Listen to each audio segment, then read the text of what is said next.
Hello and welcome into Anchorage Bucs baseball alongside my partner Will Hopkins. Vic Maslea here in the Kenai Peninsula for Game 4 of a 5-game set between the Peninsula Oilers and the Anchorage Bucs. And through the first 3 games, some tough sledding for the Bucs. Have lost 2 straight now after taking Game 1 yesterday was a 4-1 loss. The last 2 games, the Bucs have given up a total of 9 runs and have scored just 3 runs themselves. But Will, we've still got 2 games left, including today and then tomorrow here in the Peninsula. So still a chance to win this series, still a chance to go home with 2 straight wins with a big homestand upcoming. What does this team have to do to get into the win column? This team just needs to get it going at the plate. Like you said, 3 runs across each of the last 2 games combined. That's not something that we're used to seeing from this team. This team's been raking all season. The 9 runs allowed, a little bit higher than what we're used to, but not concerning. And not that I'm concerned with the hitting long term, but I would say that the hitting's a little bit more alarming than the pitching over the last couple of days. So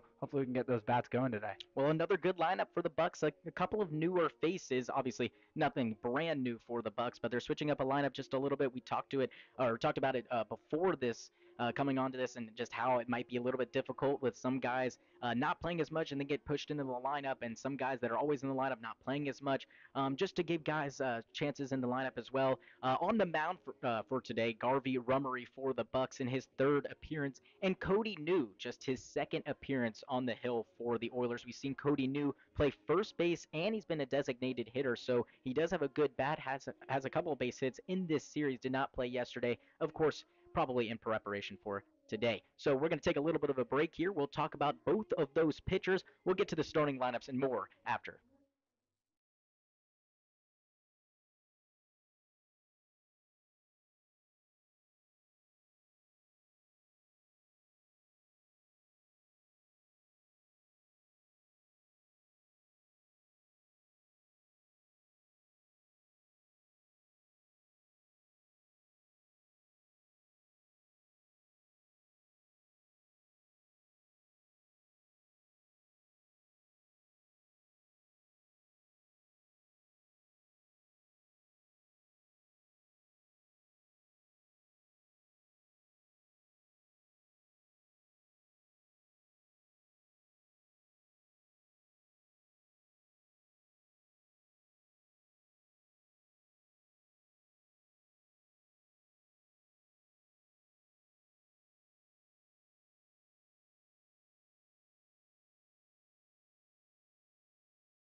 Welcome back. Just about 9 minutes away from opening pitch here between the Peninsula Oilers and the Anchorage Glacier Pilots in Game 4 here. We previewed the pitchers and we'll get right back to him. Cody New will be the first pitcher out for the Oilers in the top half of the first inning. And Will, what have we seen from Cody New so far this season?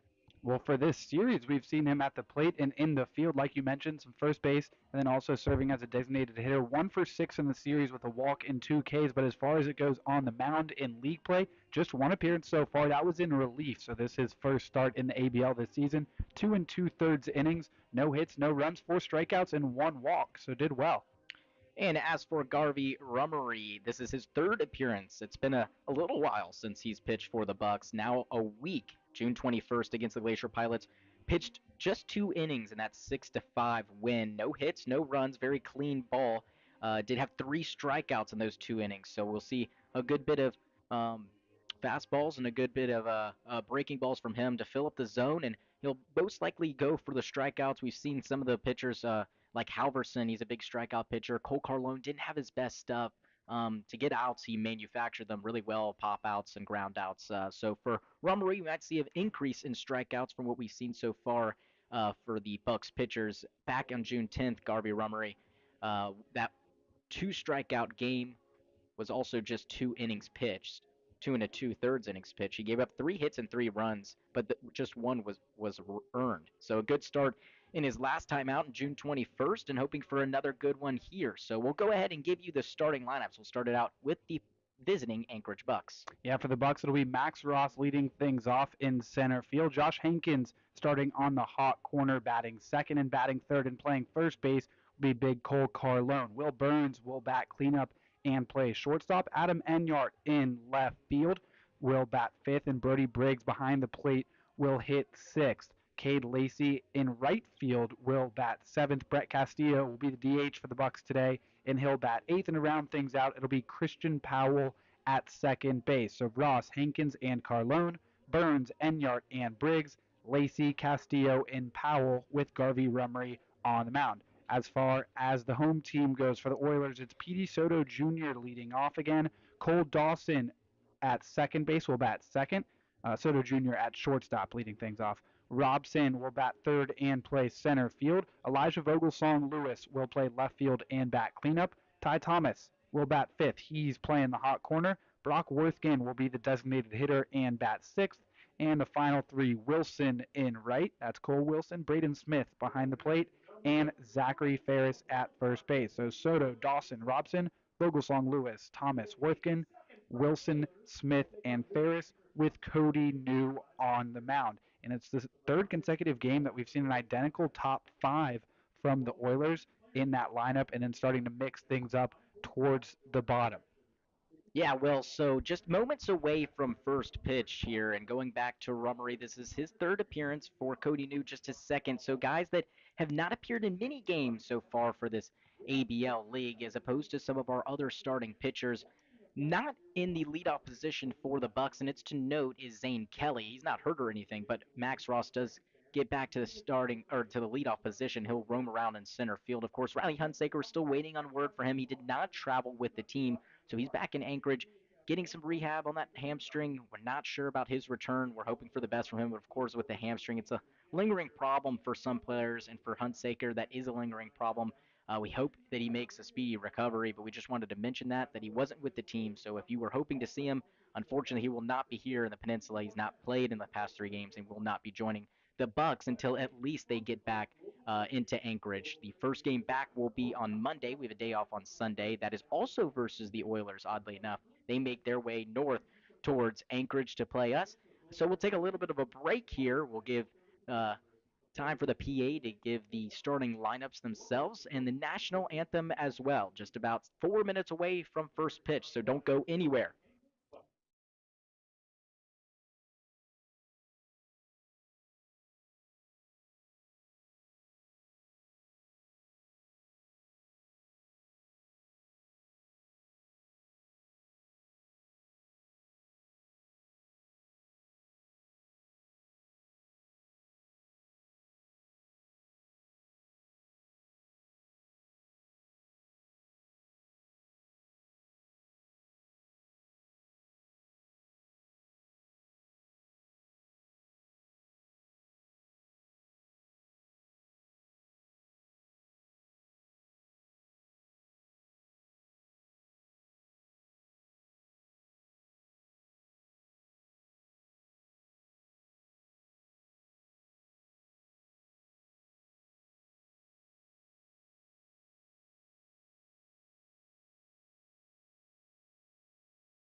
Welcome back to Coral Seymour Memorial Ballpark as Cody New will start his warm-up tosses with Braden Smith behind the plate. A little bit surprised that Brock Worthgen is in the lineup, but as a DH, given that Worthgen and New both attend Cal Baptist University, but it'll be New, the Cal Baptist man, with Braden Smith from Oklahoma Baptist as the battery for the Oilers.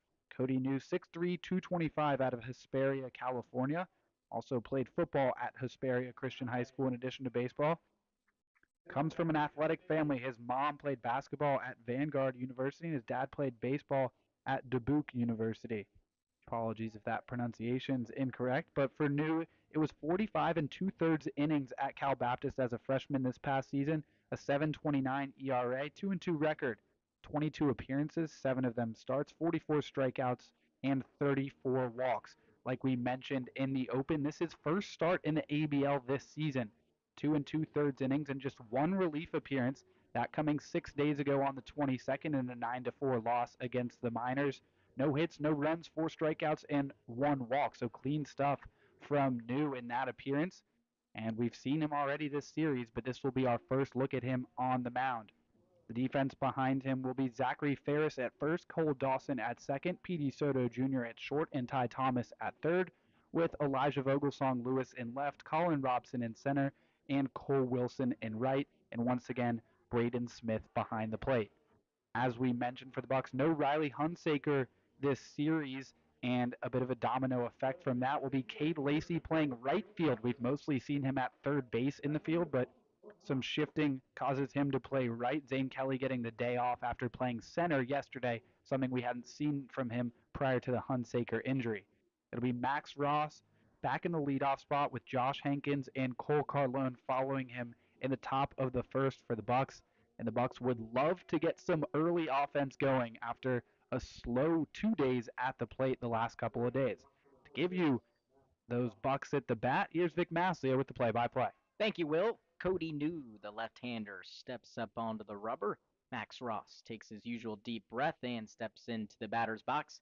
New is ready, and so is Max Ross. The lefty kicks his leg and fires for a ball outside, and we are underway here in the Peninsula for Game 4 of this 5-game set. And Max Ross has not played since the second game here. It's been a tough road trip so far in 7 at-bats. No hits yet. He's driven in a run, though, and he's walked. So he has reached base, and he's done some scoring. See if he can find a base hit. 1-1 misses. And we saw him make a great play out in center. I believe that was game one, may have been game two. I think you're right. It was game 1. The lefty New. One's outside again, and a good take by Max Ross. Looking at yesterday's game, the Bucs also faced a lefty in Jacob Tabor. So now back-to-back lefties for a very heavy lefty lineup for the Bucs. Today, not as much, actually. We'll get into it after this 2-1 pitch, which falls perfectly into the zone. Count evens up at 2 apiece. Today, Max Ross obviously at the plate is a lefty. Cole Carlone, a lefty as well. Brody Briggs, and I believe that might be it. And it looks like Max Ross just got plunked, so a leadoff batter. Ross finds his way on for the second time in this series, and I believe the first time was actually hit by pitch, too. It's definitely not the first time he's been hit by a pitch this season. Third or fourth at least. And I know the scoreboard here read 2-2, but I believe the count was 3-2. Yeah, Even I still, think so, too. Ross not flinching an inch and willing to take first base in that fashion. Yeah. Did seem a little bit suspicious about that count out there, so I'm glad you said something. It was a 3-2 count, so it would have been a ball either way. But I believe Ross's only walk in this series was actually hit by pitch. I'm not confirmed on that. He has been plunked a good bit of times this season. Now Josh Hankins squibs this right back out to New. It skips up over his glove. Petey Soto got to make a quick play. The throw is just in time. And Petey Soto able to collect that ball after a crazy weird spin off of Cody New's glove. And for the Bucs, it's good that it hit New. Otherwise, we might be talking about a double play. 100%. Ross is able to get there no problem. New was trying to field that little tapper, and it had some crazy spin and just skipped up over his glove. Luckily for the Bucs, that's just 1 out instead of 2. Score that a 1-6-3 on the putout. You know I like adding that pitcher in there. So Cole Carlone, the batter, he steps out. Carlone was in the lineup yesterday after being left out for the first couple of games, but no hits, 0 for 3. Scored a run and walked. He also batted in the 2-hole yesterday, now moves down to the 3-hole. Ryan Callahan, also a lefty bat that's not in the lineup today. Same with Tommy Eisenstadt and Peyton Knowles, right?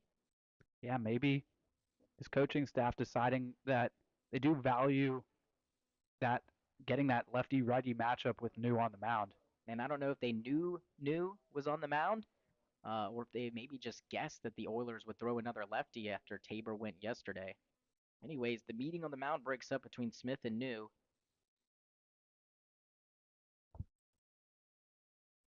Carlona waiting a 1-0. The pitch just a bit outside. Would love to see a first inning run from the Bucs. Runs have just been hard to come by the last couple of days, and even going back to game one, couldn't get anything going until the 6th inning. 2 balls, no strikes. Pitch from New. Hit into center field. That's going to get down and get over the head of Cole Dawson. Rounding third and heading home is Max Ross. He's going to score without a throw, and the Bucs take a 1-0 lead in the first. Perfect start. Great job by Carlone there, just dumping that ball into right center field, and with Ross's speed and the way that ball was hit, easily scoring, and the Bucs are on the board early. I was going to say, if the Bucs want to get back in the win column, a big part of that is scoring runs early. Of course, the past 2 or 3 games leading up to this trip out in the Peninsula, even the first game encapsulates this, but the Bucs were down and the retaliation tactics were amazing by them. But so far, they've gotten down in the last 2 games and have been unable to fight their way back. So a change in pace would be today, where they score first and hopefully can maintain that lead, Will. Yeah, I would love to see it, and I'm sure that Garvey Rummery will be happy to take the mound with runs already on the board for his Bucs. Burns 1 for 2 yesterday. Gets a called strike. And also walked an RBI too, so a productive day for him. Carlone over there at first does like to run, but obviously a lot more difficult with a lefty on the mound. And an 0-2 count to Burns, who's got to fight back. Pitch is just a bit outside. A good eye by him. Yeah, tough take, because it looked like a pretty similar spot to the last pitch where the home plate umpire gave that outside strike call, but I guess just a little bit further outside for Burns to work at 1 and 2. Burns, the only hitter in the Bucs lineup today who had a hit yesterday. Just 3 for the Bucs. Swung on and missed. Nope, that's going to be fouled off. Looked like he didn't get a piece of it. It must have been just a sliver. Couldn't have gotten very much. Definitely didn't hear a noise. Would have been surprised, considering how disciplined of a hitter Will Burns is. Doesn't swing it much outside of the zone. So the count 1-2. The other 2 hits yesterday, Andrew Lamb, Peyton Knowles. That ball gets away. A wild pitch over the head of Braden Smith, and Carlone moves up 90 feet. So it doesn't take a stolen base for him to get into scoring position. And that one way over the head of Smith, and not too far over the head, but I think he just missed his spot.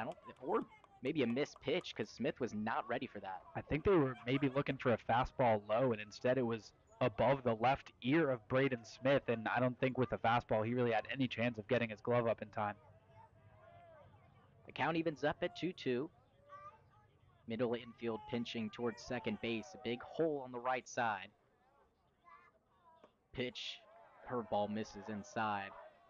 That's a good spinner right there. Oh, yeah. Just on the inside of the plate, though. A good take by Burns. Very disciplined, like we've been saying. Had a walk yesterday. Just 3 walks for the Bucs, so the Oilers pitching staff was very sharp, and we've mentioned that the past 2 games. New brings the payoff pitch. That one gets away, too. It's ball 4 anyway, and now Carlone is racing around third, but he's going to head back, and it maybe was a wise decision as Braden Smith got to that ball pretty quickly and probably gave a scare out of New and Smith. Yeah, I love it from Carlone, though, just at least giving it a try, testing the water, see if maybe him turning around third could add a bobble for Braden Smith, or see if Cody New just forgets to come home. And he did wait a good while to come home to cover, but eventually came. And I think a good idea for Carlone to stop there, especially with 1 out, still giving himself a chance to score on a sac fly or even a ground ball if they can't turn 2, since the infield is not in.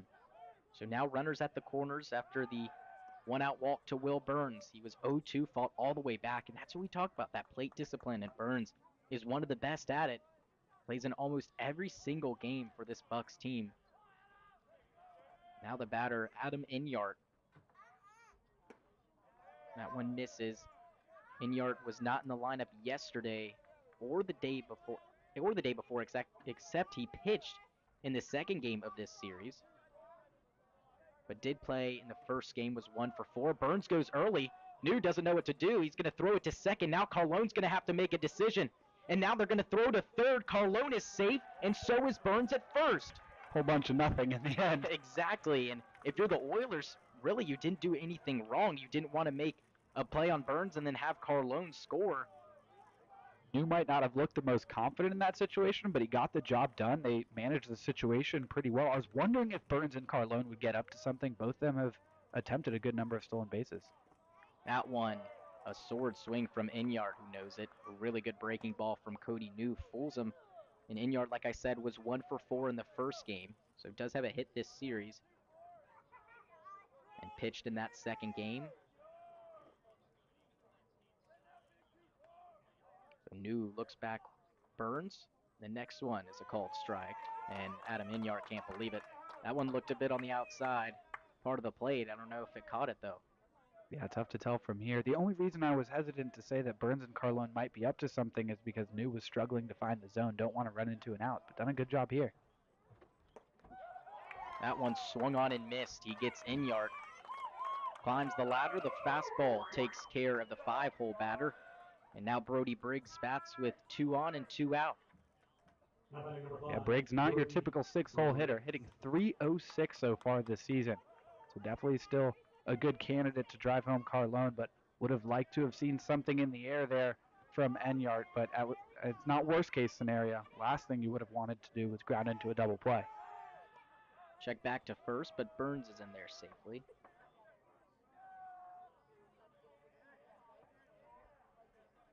After Briggs, if he can reach, Cade Lacey will bat. Next one to Briggs. Couldn't hold back. And with 2 on and just 1 out, that's what it was before the strikeout. You'd think this inning is almost a waste if you just get the 1 run. That one's another called strike, and Cody New is 1 pitch away from getting out of it. Yeah, it would definitely be a positive result for him to just surrender the 1 run. A lot of times for starting pitchers, just about getting through that first inning, and then you can settle in. That's what happened with Halverson yesterday. 3 runs and never looked back. Burns goes. Fouled back. Burns will have to go back to first. And Brody Briggs keeps himself alive. So Garvey Rummery in the bottom half of the first inning to come face these Oilers.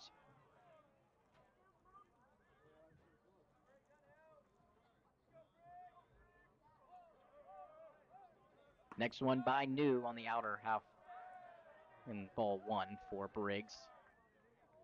And Burns going over to second, and now a single could score 2 more runs.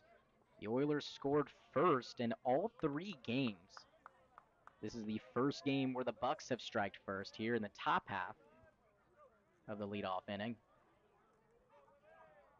1 ball, 2 strikes. The next one to Briggs. Called strike 3. And Briggs shakes his head. That looks similar to the last one just before it. So unfortunately for the Bucs, they just get the 1 run on the 1 hit. That was by Cole Carlone that scored Max Ross. We head to the bottom half of the first inning. The Bucs won, and the Oilers coming up.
Bottom half of the first inning, the Bucs doing some damage. An RBI single from Cole Carlone brings in Max Ross for the first run, and the first time that the Bucs have striked first here in the 4 games that we played out here in the Peninsula. So hoping for better results. Of course, in the first game, Oilers put up a 4 spot, and then the Bucs were able to answer with 3 in the 6th and 3 in the 7th. So a little bit different pace here as Rummery comes out with the lead. And he faces Petey Soto, the leadoff batter, the normal leadoff guy for, the normal leadoff hitter for the Oilers. And then Cole Dawson and Colin Robson. So same 5 bats to start in this Oilers lineup that we've seen. 0-1 is swung on and missed. The same 5 since, or the past 2 games, right? Yep. Of course, we didn't see Petey Soto in the first game here. That might be the change that the Oilers think is working for them. 0-2 misses outside. Soto, one of 4 batters in today's lineup that was in the lineup when Rummery started against them back on June 10th. Soto with a fly out to center and a single. 1-2 is rocketed to left field, but Adam Inyard is there. 1 down. Yeah, the ball hit pretty well, but hung up and right at Adam Enyart, the left fielder. We'll be keeping an eye on right field with Cade Lacey getting his first start at that position so far this season. And a tough position to get thrown into. We've seen Zane Kelly have some trouble out there. We were actually talking about it with him the other day. He said the ball just really spins out there, especially from righty bats that kind of slice the ball. It's definitely difficult to pick up on it. So that ball is outside to Cole Dawson. And even with righty bats too, if they get on top of it too much, that can cause some spin, some frontward spin, and that really makes the ball die a lot faster than if they hit it straight up. So a tough position to get thrown into. Of course, Max Ross has been one of the normal guys in center field. Kelly said he's enjoying getting back out into center, which has been only a recent change due to the injury from Hunsaker. 2-0, popped up left field once again. Adam Inyard, a little bit of a shorter run this time, and he's got it no problem. 2 down. Yeah, good start for Rummery. Couple of fly balls, couple of quick outs. His second appearance in the ABL actually came in relief against the Pilots. Picked up the win, though. 2 flawless innings, no hits, no runs, 3 strikeouts. That was a 6-5 Bucs win, so 2 big innings from Rummery, and now getting his first start since back on the 10th in league play. Struck out Robson looking. And Robson swings and misses at that and helps Rummery's case in another strikeout against Robson, who is the best hitter for the Oilers. Yes, yesterday was 2 for 4. Sorry to cut you off. Will scored a run and drove in a run, and a big swing and miss at that. And he's down in the count 0-2 quickly. Yeah, Robson struck out looking and grounded out to first unassisted back on the 10th. Robson 2 for 4 in the last 2 games against the Bucs. Looks at that one outside in the dirt. Back in the first game was 0 for 4, so he was a little angry with that. 2 for 4 with a run scored, and then 2 for 4, a run scored and an RBI. So if that keeps on the way it's going, then it's going to be a good night for Robson, but not so far as he takes that one right down A Street for strike 3. And a 1-2-3 inning for Rummery to start. We head to the top of the second. The Bucs looking at on 1-0 here in the Peninsula. Bucs up.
Welcome back. Top half of the second inning, Cade Lacey leads things off for the Bucs after Rummery shuts down the Oilers. 1-2-3 inning. And for Cody New, he's looking for the same result against the 7, 8, and 9 batters for the Bucs. Like I said, Cade Lacey at the plate right now, Brett Castillo, and then Christian Powell rounds out the order. First pitch to Cade Lacey's in the dirt. Last inning, Max Ross got on via the hit by pitch, and then Josh Hankins moved him over. Cole Carlone got him in with an RBI base hit. And him and Burns were then stranded at first and third, respectively. And 2 strikeouts from New, who seemed to found his command, and all of a sudden falls behind 2-0 to Cade Lacey to start. Next one swung on and missed. Back in the count now. And for Lacey, saw a couple of games in the first week or so, and then one on the 23rd against the Pilots. But other than that, playing time's been sparse lately. 2-1, a big swing and miss again. Count evens up at 2-2. Castillo, another guy that hasn't gotten a ton of at-bats for the Bucs. Besides that, some normal, familiar faces for this Anchorage team. Andrew Lamb tries to backhand that foul ball. Unfortunately, can't come up with it. That'll go as an E back up 2. Lamb, our backup catcher, sometimes as Cade Lacey swings and misses at that one, and 3 straight strikeouts from Cody New. And like I said, it seems like after getting pushed around a little bit in the top half of the first, he really found his zone. Yeah, for sure. And that's just the first strikeout of the year from Cade Lacey. It's limited at bats prior to this, but still not a typical strikeout victim. So good stuff from New to put him away. So Brett Castillo takes a ball inside. Castillo this season just 6 at-bats. Actually the same as Cade Lacey coming into this game. And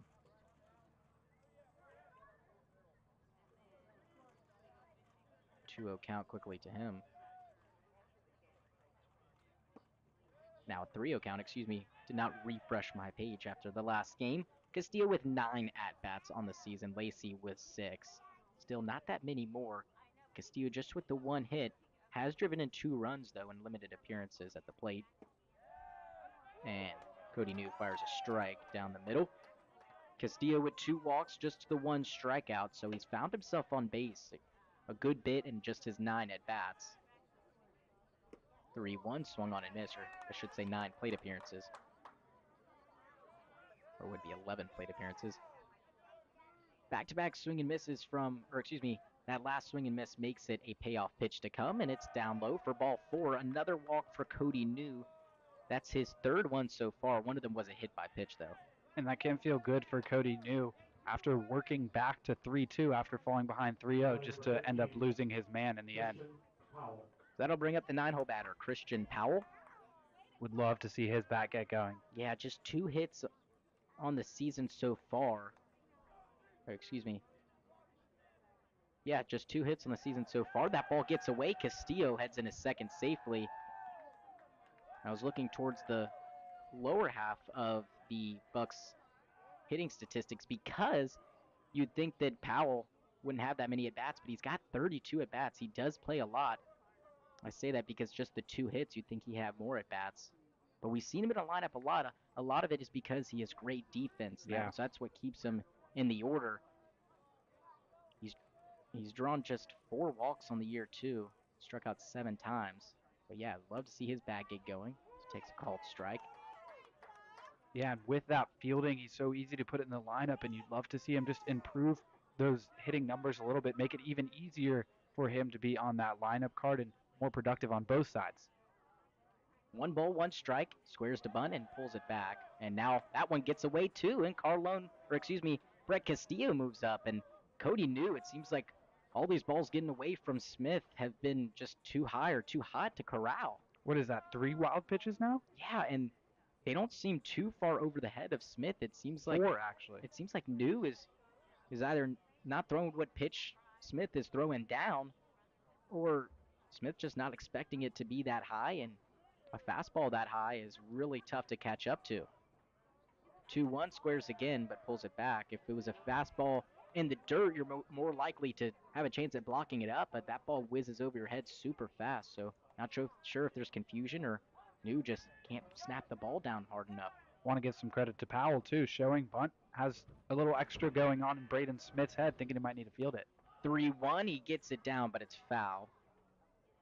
Trying to get Castillo in, who has just needed this one at-bat to get all the way over to third base.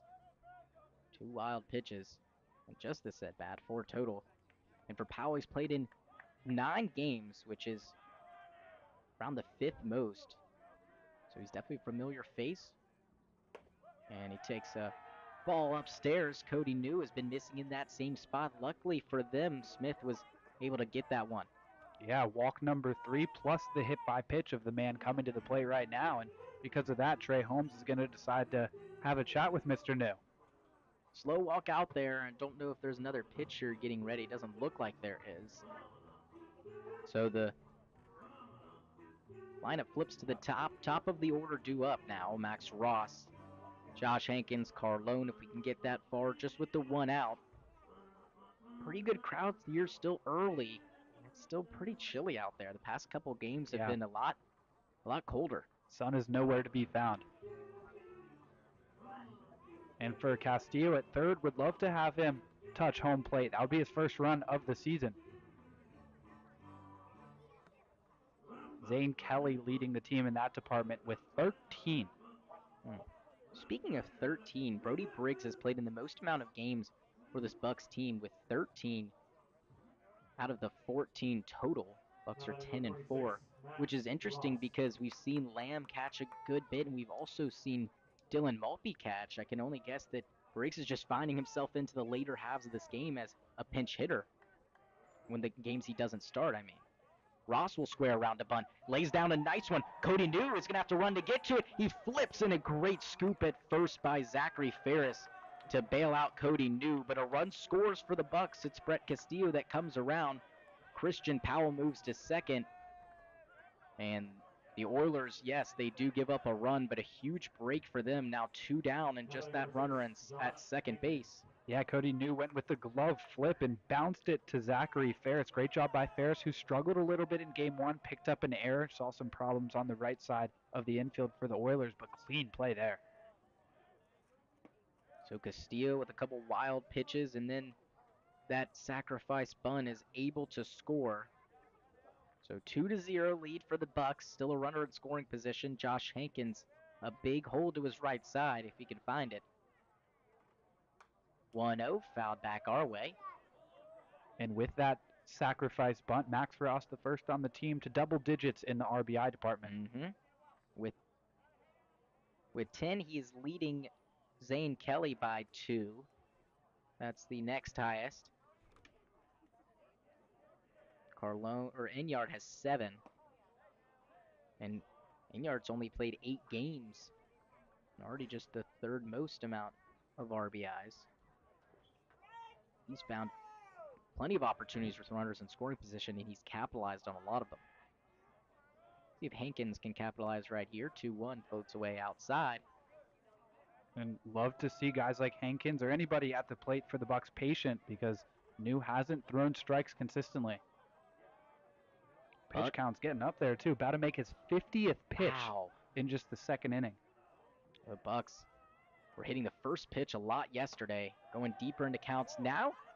And speaking of, Josh Hankins draws a 2-out walk. And going back to what I was saying, we saw the Bucs coming up to the plate and immediately retired. It seemed like 1 or 2 pitches, and they were swinging right out of the box. And not that it's a bad thing. A lot of players love to swing first pitch. Speaking of Jeff Francoeur, former Brave. But there's tons of other players in MLB that love to hit first pitch. And these Bucs players yesterday, it seemed like everyone was attacking early, and it just didn't seem to work out in their favor. Today, we see a lot of deeper counts, and the team in general has done better when they're drawing a lot of walks, and that might be because of the pitchers on the other teams we're facing are just not having their games. Of course, Cody New, maybe not as much as Tabor or Sasaki before him, but it's also the Bucs recognizing that early in the game and being able to facilitate walks and hit by pitches if that comes up, wild pitches, of course, and the team has done a really good job. You just don't want to see the Bucs have to use that as a crutch. In fairness to Tabor, he had 8 walks in 7 2/3 innings coming into play, and then yesterday did a really good job of throwing strikes, and in the end just had 3 walks across 7 innings. 1-1 to Carlone's in the dirt. A good stop by Braden Smith.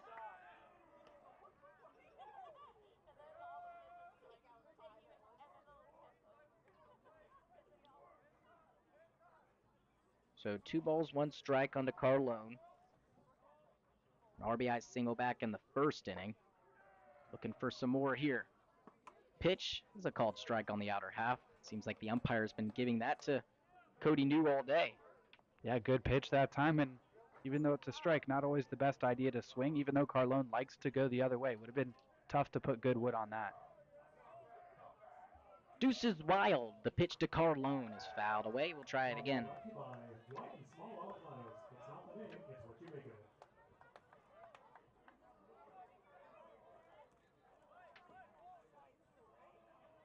And going back to the base on balls, if you're walking these Bucs, they're going to find a way to make you pay, and they've done it so far here. 2-2, called strike 3. And Carlone takes a fastball right down the middle, and he is retired. So the Bucs do get one more. They leave another 2 stranded, this time at first and second base. We head to the bottom half of the second. The score is now 2-0, Bucs lead.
Bottom half of the second inning, Bucs get another run. It's now 2-0. They did leave 2 stranded, so 4 left on base total in these first 2 innings.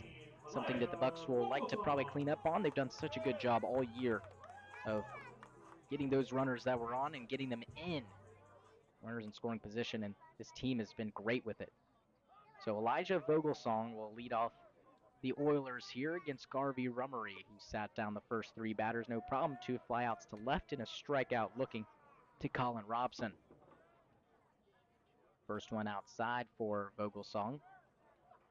One of the 5 guys in the lineup the past 2 games, and a big swing and a miss. Him and then Ty Thomas that into the 5. Brock Worthgen did play back in the second game for the Oilers.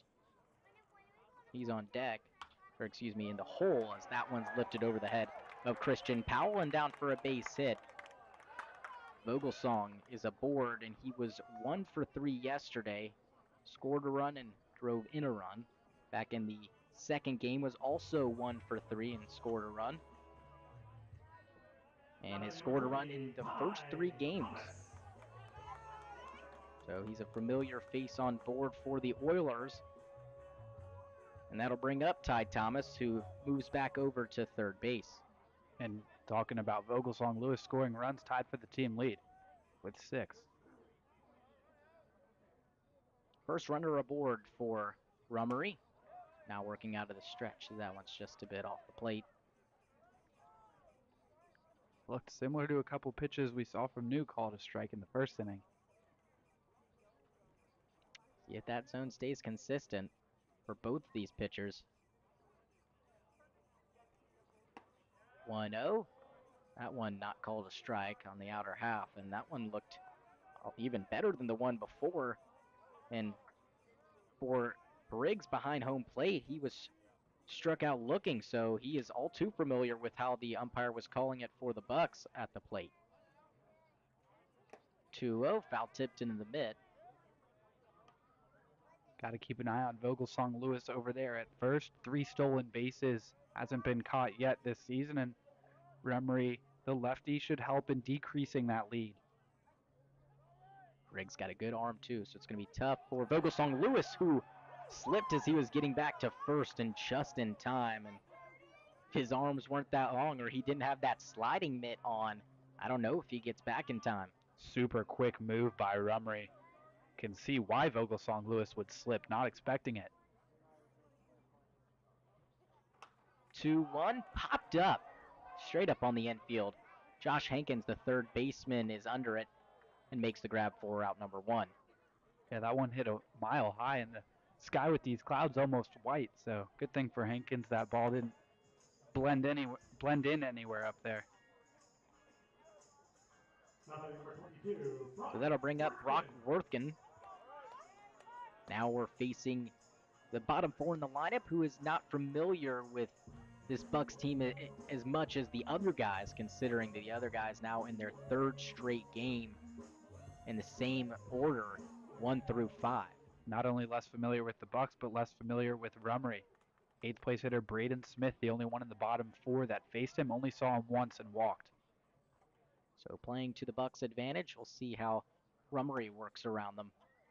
And that one's outside for ball 1. Ground ball double play would be nice. The Bucs haven't had many this series. A line drive double play, but on the ground, nothing yesterday. Rumry, a long look at first to Vogelsong. That one's fouled back. Worthkin, one of 3 Oilers with multiple hits in game 2 of this series. Also picked up an RBI. Just 1 double play on the ground rolled for this Bucs defense this series. That was back in the 2nd game. It was right back at the pitcher, so see if Rumry can induce one. That one's downstairs, though. 1 hit for each team. The Bucs with 2 runs to show for it. Still got 1 more out here tomorrow. Same time, same place. And then a day off Sunday. Team will have a full day off. They're traveling late after the game tomorrow, so they'll be home, sleep in their own bed Sunday, and have the full off days. This is cracked into left field. Adam Inyard drifts back, and he is there, short of the warning track. Speaking of warning track, Will, we've been down the line, but I can't remember if there's actually a warning track. It looks like if there is, it's very short back there. Yeah, tough to see from here. I know down the line there's gravel. I think there might be that same gravel in the outfield. I feel like there's got to be something, even if it's short. Kind of can picture how there would be something, but not for sure. So 2 are down quickly. Back-to-back flyouts, and now Cole Wilson will bat. He hits this to center field, but right in line with Max Ross, who wraps that in leather for out number 3. So Rumry works around the leadoff base hit. 1 hit, no runs, no errors, and 1 left on base. A 2-0 lead for the Bucs when we come back.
We're through 2 innings here down in the Peninsula.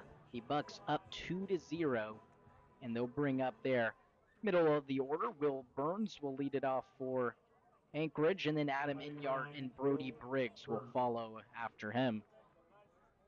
Burns, a walk in his first at bat back in the first. Able to prolong the inning, but they couldn't bring him around to score.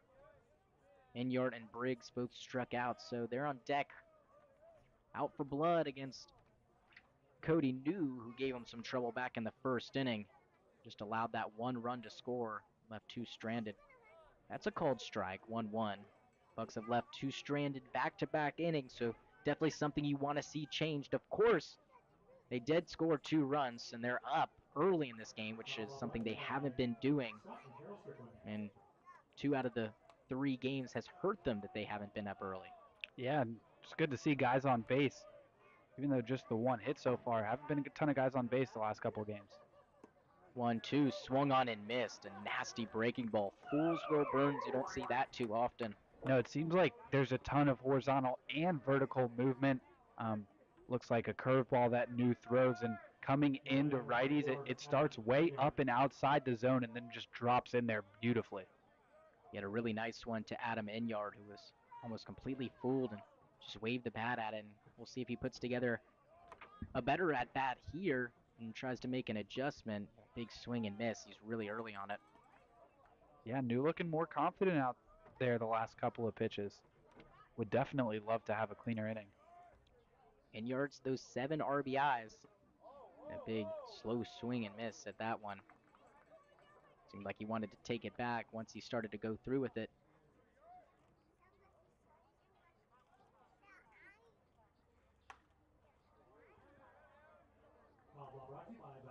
That one was fouled off, so still 0-2. Inyard in a big fight here.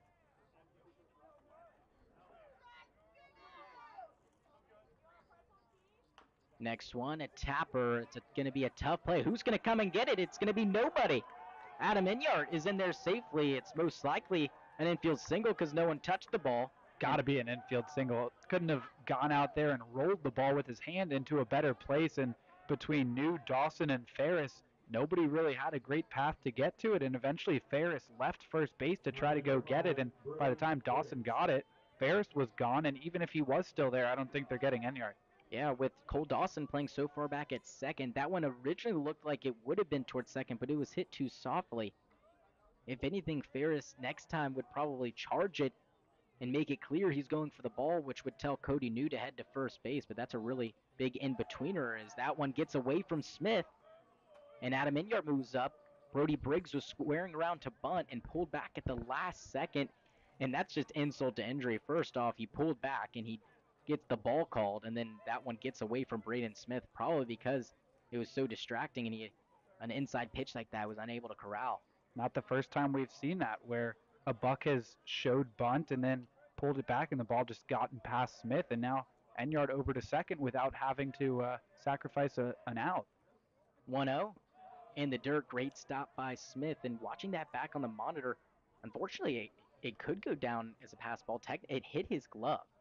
And that would be unfortunate because it's so tough with a batter squaring like that. Your line of vision is almost completely cut off. So, yeah, that is a pass ball, and it's just unfortunate for Smith. Hit off of his glove. Not much you could do with Brody Briggs squaring around, but the Bucs will take it. 2-0 count.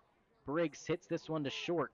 Petey Soto on a couple of hops fires a strike to first for the second out, but Adam Inyart moves second to third. And just 90 feet away is the third run for the Bucs. And that's significant because of the number of pitches that have gone by Smith, whether his fault or New's. Some pitches getting back towards the backstop. So Inyart will definitely be ready, and I think that's probably what Coach Sanagorski is talking to him about right now. So Briggs does his job. Inyart with a great read, even though that ball was hit on the left side. Realized Petey Soto was way in the hole, and it wasn't hit hard enough for them to have a play at Adam Inyart going to third base. And like you said, Yard has got to be careful over there with the pass balls and wild pitches from Cody New and Braden Smith, and that one almost gets away from Smith. A last-second lunge up towards it. It hasn't been a ton that have gone under him. It's mostly been over him. And that's always scary because you're used to the other way around, and Oh, then for all of a sure. sudden you get a nasty one in the dirt, and it's not like you forgot how to play it. But in a sense, it might be a little more difficult because you're setting up upstairs because that's where he's been missing. And a check swing from Kay Lacey. Everyone up here wanted to say he win, but it looked clear that he didn't. But that breaker is disgusting. It really is gross. A tough one to lay off. Buried too far on the inner half to be called a strike. 2-1 goes back to it, and that looks like it hit Cade Lacey's foot. I thought that it bounced off of some part of Braden Smith, whether that was his glove or his foot or whatnot, and then hit the body of Cade Lacey, but don't think it hit his foot. So a 3-1 count. Umpire waiting on some more baseballs from the hometown Oilers. And he'll get some new pearls.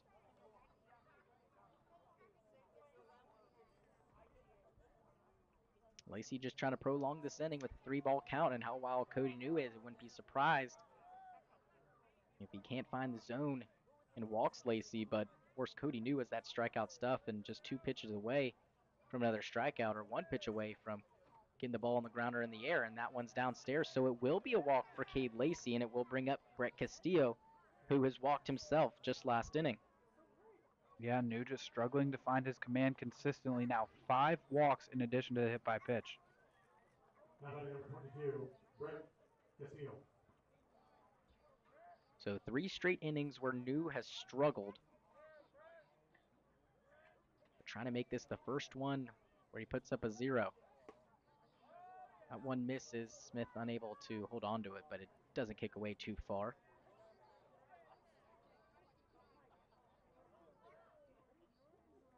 New walked Castillo and Powell, the 8 and 9 hitters for the Bucs.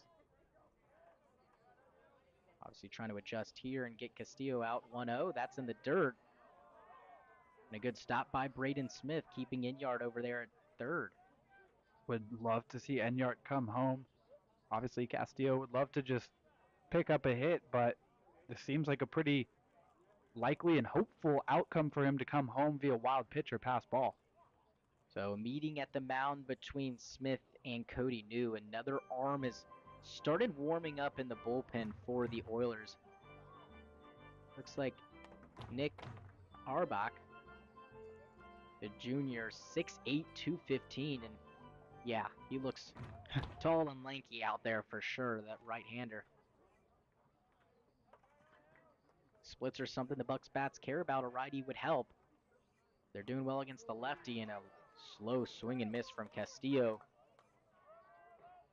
Looked a lot like Enyards. New has some good pitches and has swing and miss stuff. He's just been his own worst enemy by missing the strike zone. 2 balls, 1 strike. A ground ball towards third. Tough hop. It gets by Thomas, and it's in the outfield. Enyart comes around and scores. Brett Castillo is at first base, and we'll see how they score that, Will. What do you think? I feel like it's got to be an error, in all honesty. Yeah. I know it can be a tough hop, but it was right in on his body. He did have a good bit of leather on it, too, so that helps your case. Will, one of the best at calling errors to base hits. That's why we keep him around, and we'll see what they score that. It is home cooking, though, so might not want to give their guys an error. That's always something to keep in the back of your head. Christian Powell now up, takes a called strike. He is at the plate with 2 on and 2 out. He walked in his last plate appearance. Looks like the scores are still trying to figure it out, and we know firsthand some of those complicated plays can take a second or two. So it is 3-0. Just want to make that clear with runners on first and second and Christian Powell at the plate. And it is scored an error on Ty Thomas. No balls, 2 strikes. Cody New 1 pitch away from getting out of it, and he does. Gets the swing and miss from Christian Powell, but the Bucs get another run. Slowly but steadily, the Bucs building their lead. They leave 2 stranded once again for the 3rd straight inning, though. We head to the bottom half of the 3rd, and now a 3-0 lead for the Bucs.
Back here in the Peninsula, bottom half of the third inning, the Bucs slowly but surely will getting that lead up there, 3-0. They've taken one run out of Cody New the past 3 innings, and he's been fed up with these Bucs. He sat him down and left 2 stranded back-to-back innings.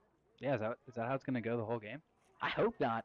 That's 6 left on base, and of course, I'll take 9 runs. Yeah, sure. 9 runs is fine. What would that 3 times 27 left on base? Would that be? That would be a lot. Sheesh. Let's hope that's not the case. It would be 18 though. Popped up straight up the chimney chute. Brody Briggs is under it, and he makes the grab. That's always scary to see, though, but no problem for him as he takes care of Raiden Smith for out number 1.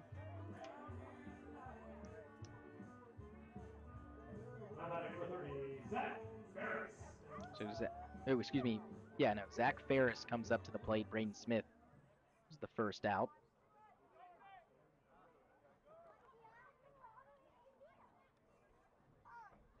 Rummery now gets another pop-up.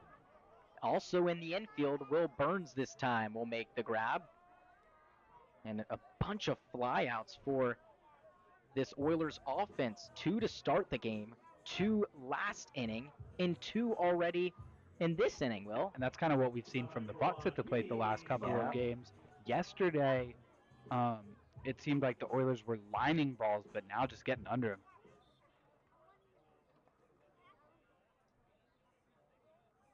Excuse me, 3 straight foul balls in last inning. Still no groundouts. But we'll take it. We talked about here in the Peninsula the variations of getting guys out, and after the 1-0, a big swing and a miss from Petey Soto as we flip back to the top. But in Alaska in general, it favors you to pitch to fly balls, to try to get fly balls, because most of the time people get under it. A ground ball can get through any hole. 1-1 is fouled back our way, but a pop fly, it really has got to be hit hard just to find a gap here, Will. It seems like everything falls down for these outfielders. And not only that, the threat of a home run's just not that big. We've only seen 3 home runs in all of the Bucs games this season. 1-2, popped him up. Shallow right field, Christian Powell coming on, and he makes the grab heading out into right field. Would have been a tough play for Cade Lacey, but 3 straight flyouts and a recordly fast inning for Garvey Rummery on the hill. We head to the top half of the 4th inning, still a 3-0 lead.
Welcome back here, a 3-0 lead. The Bucs trying to add on maybe a little bit more than just one run.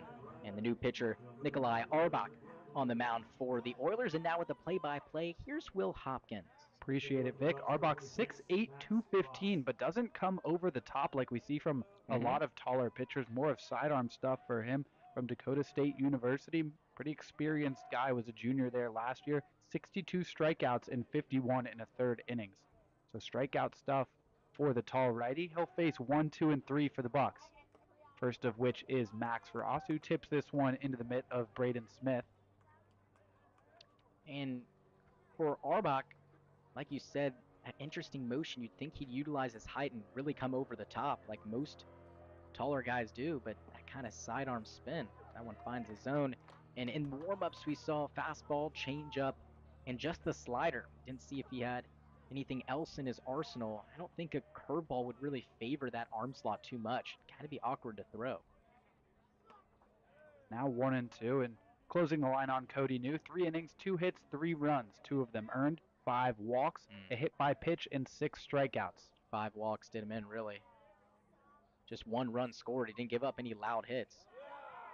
And that one looks like it was maybe tipped into the mitt of Braden Smith, but a strikeout regardless, and a good start for Arbach. For Arbach, he's got that late movement on that slider. It doesn't have a ton of horizontal movement, but it's really late, and it's hard to pick up. And with the same arm slot as that changeup, one is coming into righties and one's going away, and obviously vice versa for lefties, so it's tough to pick up. So now Josh Hankins takes a strike. For Arbach, this is 3rd appearance, and way earlier than the first 2. Both those coming against the Miners, and both those recording the final out. It was a typical 3-out save the first time around, giving up 1 hit as the check swing sends the ball foul. A hit and a strikeout that first time around. That was back on the 19th in a 4-3 win, and then just a couple of days later on the 21st, a 5-4 win, only came in for the last out. And now a second strikeout victim. Hankins looking a little silly on that one, and they're having trouble figuring out Arbach, but going back to that second outing for the long, lanky righty, just coming in for the final out and getting the job done to secure a 5-4 win. But now coming in the 4th inning, so a much different situation than what he's been used to, but looking good so far. Ross and Hankins haven't been able to touch him, so now Cole Carlone, the last hope to keep this scoring streak alive, and he takes a strike. And that last one to Josh Hankins looked like he buried the changeup, and Hankins unable to hold back on that swing, but a really good job by Arbach, who's just been pounding the zone. And here again, he's ahead on Carlone after getting ahead on the first 2 guys, and it seems like every single ball he's throwing is in the strike zone. The Bucs just can't seem to find it. Not different than Cody New. That one inside, but gets a swing out of Carlone, who fouls it off. And I think just tough for these hitters to read coming from that arm slot. And talked about him pounding the zone with these taller pitchers. A lot of times that's their biggest weakness, is not being able to consistently find the strike zone, but doesn't seem to be a problem for Nikolai. Ooh, close pitch. Thomas and Soto on the left side of the infield were ready to head to the dugout on that one after Carlone struck out looking his last time to the plate. Yeah, looked like that fastball in the outer half, went inside a couple times, and just trying to find the other part of the plate. Ground ball to Soto. Pats the ball a couple of times and then makes the throw to first. So 1-2-3 inning for Nikolai Arbach. The first scoreless frame for the Bucs thus far. 3-0 as we head to the bottom of the 4th.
back for the bottom of the fourth. Cleaning up the Oilers. First scoreless frame for the Bucs, but hoping to keep the Oilers scoreless. Garvey Rummery back out there sitting at just 30 pitches through 3 innings. And that last one, lightning fast, throwing just 7 pitches to get 3 flyouts. He'll face 2, 3, and 4 for the Oilers, and the first of which, Cole Dawson, flew out. A lot of fly balls so far for Rummery. That one a bit high. Yeah, sorry. Well, I love that that's, I don't know if he was going in the game expecting to do that, but maybe he figured out after the 2 first batters that that's just how this ball game might be going, and he's done a great job at keeping all the other hitters consistent with getting under the ball and popping it straight up in the air. Just the 1 strikeout. 8 fly balls, 1 strikeout. That's all there is to it. The last 6 batters have been retired via the fly ball. A hit and a strikeout. That's the only other thing on Rummery's line so far today. Ahead 1 and 2 to the second baseman. Upstairs. Colin Robson waits on deck, and he's that lone strikeout victim for Rummery. He went down looking to end the first.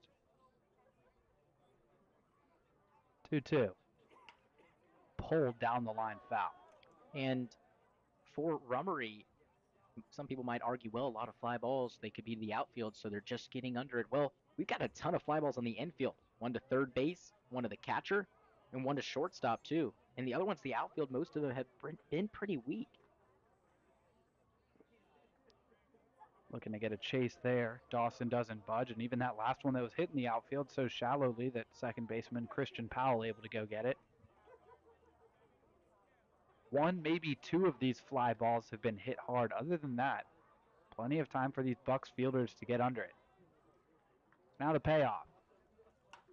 This one, fly ball. Out to left, coming in a little bit is Enyart, and he's got it. Dawson retired the same way he was in the first. Garvey Rummery just continuing to do his thing out there on the mound. Yeah, and that is now the 4th fly ball to left field, so Enyart's been really busy over there. It's mostly been the righty batters who have done that. So Rummery's timing just messing with them. They're a little too early on the ball and not letting it travel far enough to be able to hit it where the Bucs outfielders aren't. Called strike to Robson, a lefty-lefty matchup.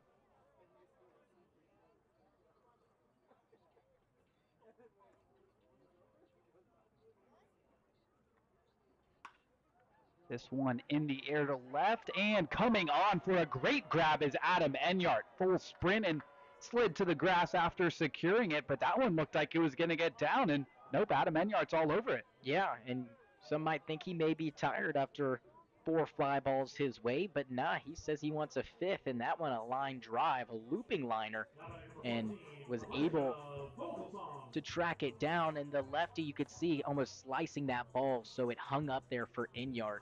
That's a right-handed batter. It might be a different story if it's hitting the same spot. And for Enyart, we know he's made a ton of plays, hasn't had to run much. Not the case with that one, though. Big cut and a miss from Vogelsong Lewis, if I'm not mistaken. Had a similar strong swing for a strike in the first at-bat. Looking to make a big impact out there on the plate, but just 1 hit so far for the Oilers. Not much more for the Bucs, too, but New gifting 6 base runners with 5 walks and a hit by pitch. Bucs haven't really had to have all that many hits. Wonder if they'll come to regret some of the guys left on base, but for now, not an issue. 1-1 to Vogelsong Lewis, and there is the second hit of the game for the Oilers, and second hit for Vogelsong Lewis. That one grounded through the right side. Yeah, Vogelsong Lewis just really having a good eye for this baseball coming from Rummery, and was able to poke it through the hole there. He's one of the only hitters for the Oilers who's kind of figured out Rummery so far. It's still early going, but yeah, for the other guys, I'm sure that he'll be happy to lend some notes. It's just a matter if they can figure it out against Rummery, who's looked really sharp. Just the 2 base hits given up to Vogelsong, he'll probably take it. Bottom of the second, Vogelsong got things started with a single and never got beyond first base.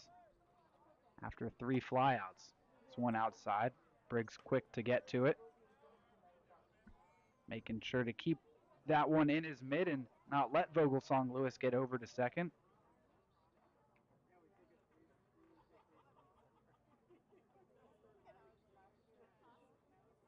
Ty Thomas, the batter.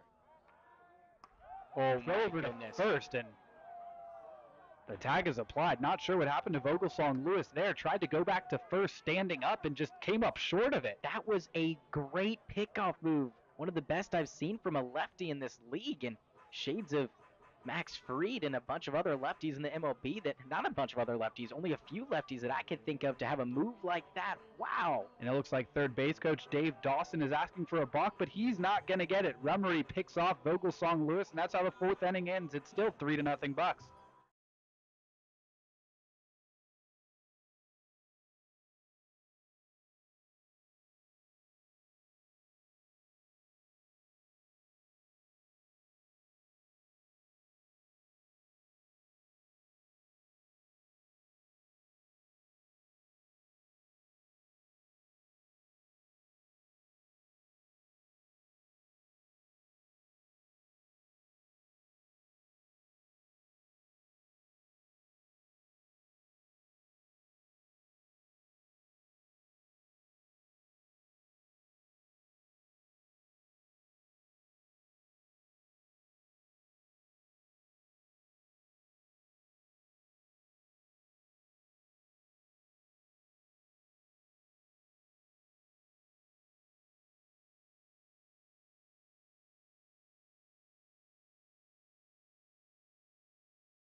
Back for the fifth inning. It'll be 4, 5, and 6 for the Bucs, facing Nikolai Arbach, who looked really good in his first inning of work, that being the top of the fourth. Looking to keep these Bucs bats at bay. Burns has walked and struck out, and very interesting play to end the bottom of the fourth. A great pickoff move by Garvey Rummery. Yeah, you do not see that too often. He was just able to not balk because he picked up that leg and was able to just put it right towards the first base bag. If it had been any more towards home plate, it would have been called a balk, but you're able to go up straight with that leg, and you can even inch towards the plate, but if he's too far, it doesn't go his way. But what a great move he has, and some of the best big league arms, the lefties, can't even do that. Looked like Vogelsong Lewis was trying to get back standing up and just came up short of first. Foot kind of just got stuck in the ground. So 3-0 to Will Burns, and now Arbach finds the zone. A little bit interesting. I know it's just the first batter, but 3 straight balls after Arbach was just pounding the zone with strikes. It seemed like he only threw maybe 1 or 2 in that inning. 2 balls and 10 strikes. Gets a foul ball from Burns to run the count full. And I think Burns asking if that would have been a strike. Looked a bit inside from here. I don't think it would have been, fortunately. Full count pitch on the way, and that one's outside. So Burns gets to take his base regardless, and the leadoff man's aboard for the Bucs. And on that last one, it looked like he was trying to place that pitch. I'm pretty sure it was the fastball. Didn't have much movement, and I don't think he would throw a changeup out that far. Trying to hit the outside part of the plate and get the strikeout on Burns, or at least a weak ground ball. That one, you could tell he tried to place that ball, and if you don't know, the common saying is just throw it, don't place it. Enyart singled last time up, came home on the error by Ty Thomas. Pitch is called a strike as Burns bluffed the steal. That might have been the spot he was trying to go to, and he lands it with that slider. That Arsenal slider, changeup, and of course the fastball. Don't believe he's got anything else. Most that he's pitched innings-wise so far this season. Just 1 inning in his first outing and 1 out in his second outing. Not the fault of his, it's just when he came in the game with 2 outs in the 9th inning. 1-1 the count with Will Burns at first. We've seen him run often this season. Not going here, and pitches low.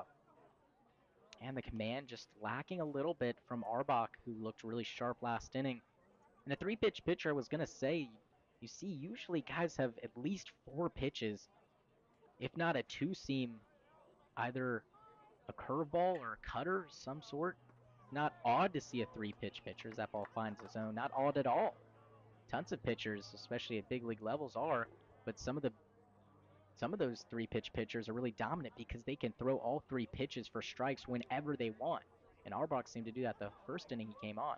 Runner goes super early. Arbach steps off, makes the throw over to second, and the ball comes out of the mid of Cole Dawson, so Burns is in safely. Wow, what a break for the Bucs. Unfortunately for the Oilers, Dawson just couldn't hang on, but they had Burns. It was a bang-bang play. Burns definitely out, though. A higher throw from Arbach, and Burns is in there even if that ball doesn't pop out. But just unfortunate for them. So now a runner in scoring position with no outs for the Bucs.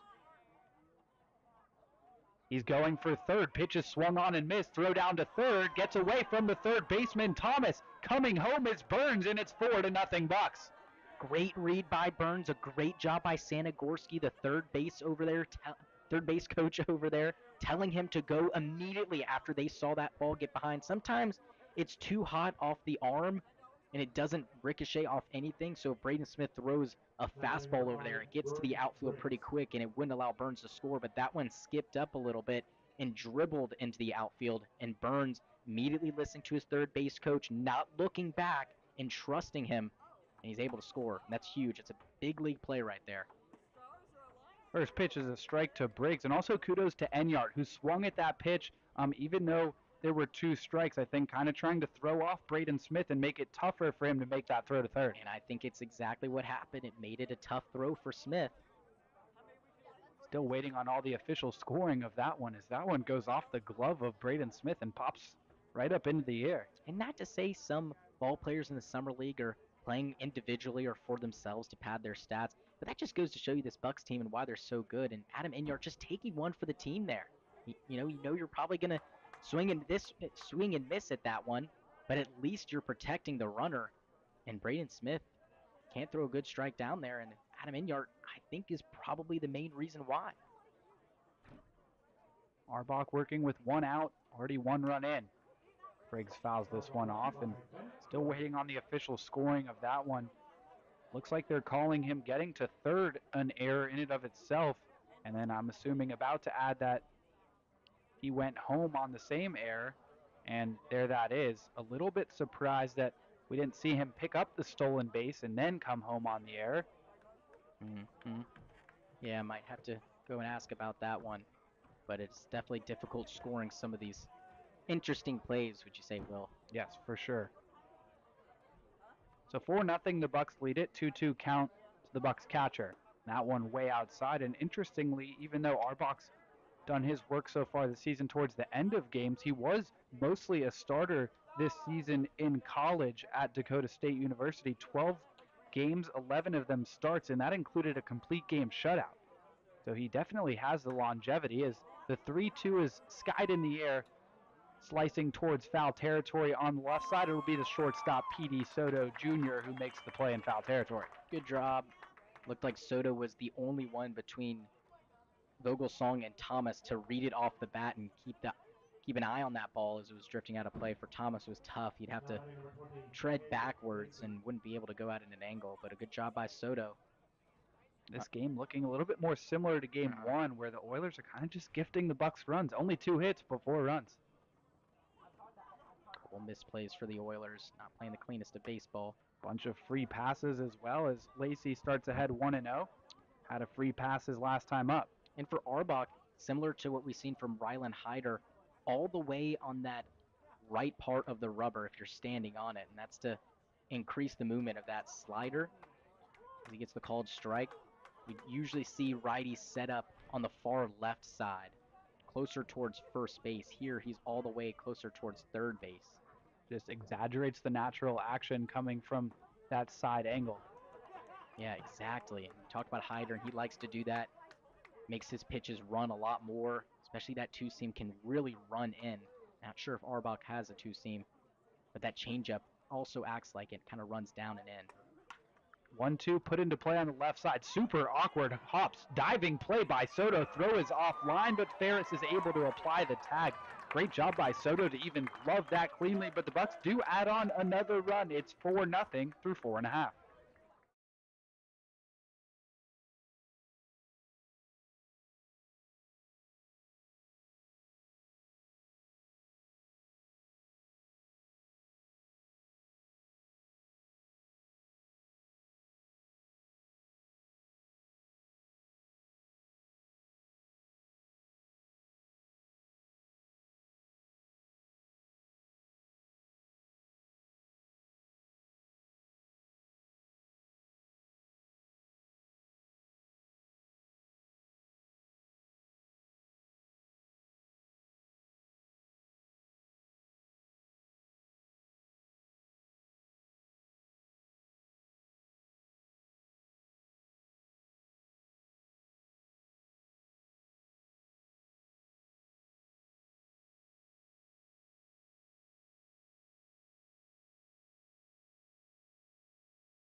Back for the bottom of the 5th inning. Bucs lead it 4-0, looking to break the mini 2-game losing streak. Garvey Rumry has done a great job so far. Just 2 hits, no runs, and been super efficient. 43 pitches through 4 innings. He'll face the middle part of this Oilers lineup. 5, 6, and 7 in this 5th inning. Ty Thomas, who flew out his first time to the plate, was up at the plate at the end of last inning, but Rumry with a great pickoff move getting Vogelsong Lewis at first. First pitch is outside. How about that pickoff? Wow. What a play over there. Great move by Rummery. Like I said, a big league play. Not a lot of guys at this level can make a pickoff move like that. Pulled foul, and 1-1 to count to the third baseman. Saw a throw from the catcher, Braden Smith, get away from him that inning. This one skied on the right side. Whose ball will it be? It looks like Christian Powell, and it is. There's the first out, and another fly ball for Rummery. Yeah, he just does such a good job at inducing them. And like I said, I don't know if that was his game plan coming into this or something that he felt like was going to be the style of play after the first 2 guys popped out to left field and just stuck with it. I'm not really sure. Obviously, he's not Greg Maddux out there and throwing the ball exactly where he wants and knows he's going to get a pop fly or a ground ball, and especially to which position. But maybe he does have the ability to pitch more like a fly ball pitcher. And if he does, hats off to him.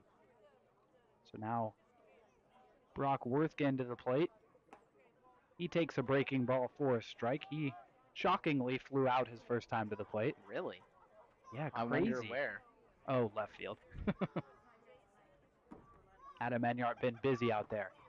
And quickly ahead, 0-2 is Rummery. Yeah, and fans are packing the stands. It's still a little bit chilly, and we got the view of the best 3 head of hairs that I have almost ever seen. A dad and 2 boys with just crazy mullets. Yeah, and from a guy with a former mullet myself, back during baseball season a couple years, that mine does not compare in the slightest. They have the Robbie Ray Cyrus type of hair, or Billy Ray Cyrus type of hair. 1-2, swung on and missed. Second strikeout for Rummery, and he gets Worthgen chasing something down low. I said Robbie Ray. Robbie Ray's the pitcher in the MLB. Billy Ray Cyrus. It's just like him. It is. What a sight to see. And I know it's cold outside, but with a head of hair like that, you gotta show it off. You gotta show it off. And the dad's over here with the hood on, and man, it doesn't matter if it's 5 below. I'd be showing that thing off all day long. We're close to Canada, and I think it shows with the power of those mullets as that one is slicing foul. Some hockey hair. Man, I can't get over it. A nice stash by the gentleman with the 2 boys. Maybe with that head of hair, they can grow a stash early and match their father. That will remain to be seen for a while. 2 little youngins. So Cole Wilson behind 0-1 after the foul ball. And now 1-1. And just the second strikeout for Rummery. Not working too hard to try to get them. And that's helped keep his pitch count low, in all honesty. Great pitch, and Brody Briggs just shaking the head in approval before even getting the strike call from the umpire, because that one curved right into the heart of the plate, and Briggs knew the call that was coming. Yeah, and it didn't help Halverson with the strikeouts he had. A lot of the pitch count went super high on him. Had those 6 strikeouts and was only able to get through 4 or 5 innings. Or I'll go back, I got it right in front of me. He went 4 innings, but like I said, could have gone 5 or 6 if that pitch count had been better. And for maybe the first time this season, deuces were wild, and Vic had no idea. Well, to my defense, we're not hitting, so deuces are wild doesn't give as much value. Okay. It's more of a hitting thing. I don't know if you realize. I try to say it every time, but. Full count pitch in on the hands. 1 bounce over to third base. And Hankins makes the throw across. Another 1-2-3 inning for Garvey Rummery, who's cruising along. It's 4-0 Bucs through 5.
Nikolai Arbach still out there for the Oilers, and why not? He's looked pretty good through his first 2 innings. Did give up a run, but that was not earned.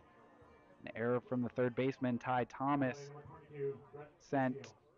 Will Burns home, but 3 strikeouts, just 1 walk, facing 7 batters. So now his third inning of work, it'll be 8-9-1 for the Bucs. Brett Castillo swings at the first one and comes up empty.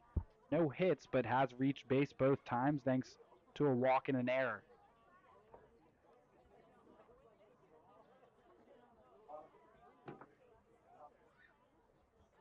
0-1 floats outside. Yeah, and a tougher inning for Arbach last inning. He was just unable to find the command that he had first time out. At 1-2-3, 2 strikeouts, he seemed to get ahead and stay ahead of these Bucs leadoff batters.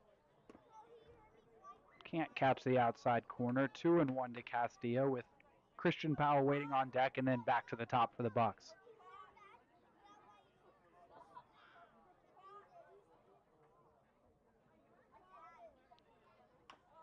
Grounded off the leg of Castillo and gets up quickly, so that's good to see. Yep, and you know it didn't hit that shin guard, even though that's what it's there for. It never does. It never does. 11 fly balls for the Oilers, just 2 for the Bucs. Yep, and this whole year the Bucs should be trying to hit the ball more on a line, more on the ground. They're just going to have better success than getting it up in the air. Castillo sends this one foul on the right side. And that's not to say try to hit down on the ball every at-bat, but definitely switch up your approach. Oh my goodness, that's another kid with a mullet over there. Is that the fourth? What is going on? I don't think that one's related, but he has the other two's attention. Yeah. They're looking at him. Strike 3 called, and Castillo does not like that one at all. I don't like that one either, really. That one looked further off the plate, and the way Smith caught it, too, didn't really help me think that it was more of a strike. And going back to that mullet over there, you think that they, compete? Is that something that's, a competition here, maybe, that we're not aware of? I don't know, but I'm just laughing at the two brothers looking at this other one, kind of admiring what he's got working for him. I mean, not to compare, but I think the first two kids are a little bit more cleaned up, but sometimes the messier the better. That's what I'm saying. Maybe he's been through the ringer. He's kind of been there before, and these kids are just trying it out. Back to baseball. This one hit on a line, but that's going to be pulled foul for Christian Powell, who's walked and struck out so far.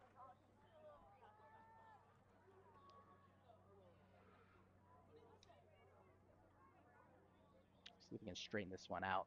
A good swing. Just a little early. Instead, comes up empty, and hope he didn't twist that ankle swinging, but he went down and kind of stood up a bit awkwardly, but hopefully he's all right. Yeah, walking back slowly and gingerly, but I think he just needs a sec to walk it off. But that was a really weird swing. It was in on the hands, and I didn't think thought it'd be so inside on him, and he took a big old hack at that. Came up empty. So now Max Ross takes one up and away. It's almost like Arbach is kind of two-sided. He's got two parts of him. One, like the first inning he came in back in the fourth, and one like now. He's got back-to-back strikeouts and looks like a totally different pitcher than last inning. Yeah, back to just pounding the zone, and now ahead 0-2 to Ross. Or excuse me, 1-1. Not sure why the scoreboard called that first pitch a strike. It was a ball.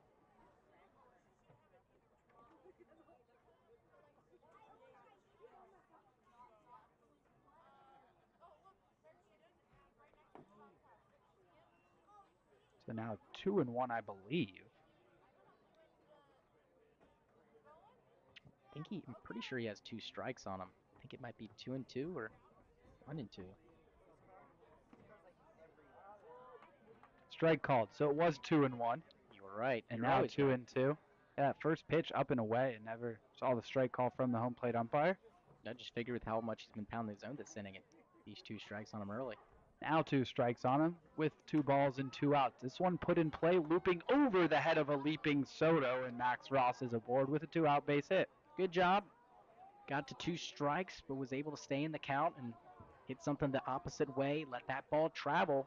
And that's really impressive because Arbach despite being 6'8", isn't the hardest thrower we've seen. No. Not that he throws slow by any means, but definitely a little bit slower velo-wise than what we're used to from guys at his height, like Sarhat and Carlone, obviously shorter, but somewhat of a taller pitcher. Hankins back to the plate for his 4th time. Only 3 hits for the Bucs, and top guys already getting their 4th at bat, and they've got Ross in no man's land. That's going to be the 3rd out. 2nd time we've seen a base running mistake end an inning. This time it's for the Bucs. So no runs in the top of the 6th through 5.5. It's 4-0.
Garvey Rumry still out on the bump for the Bucs, and why not?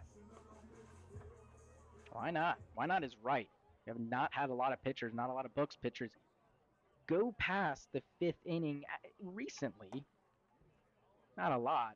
We have seen some. We've seen really good pitching from the Bucs, though. A lot of it could just be 5 innings max, 70 pitches max.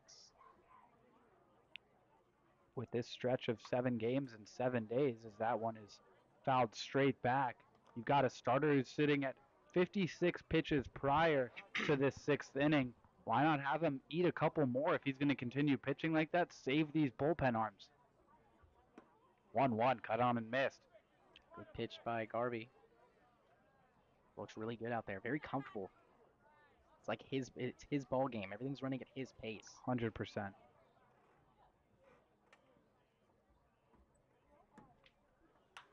This one grounded on the left side, charging, and to his left is Hankins, and a low throw is handled by Carlone for the 1st out. And I don't know if you saw that, but that ball was in Hankins' glove barely. It was towards the palm, and he had barely been able to cup it. And if it was any further up towards his wrist, that one is sliding off, and going behind him is probably an error and a runner aboard at first with nobody out. But a good play by Hankins to stick with it.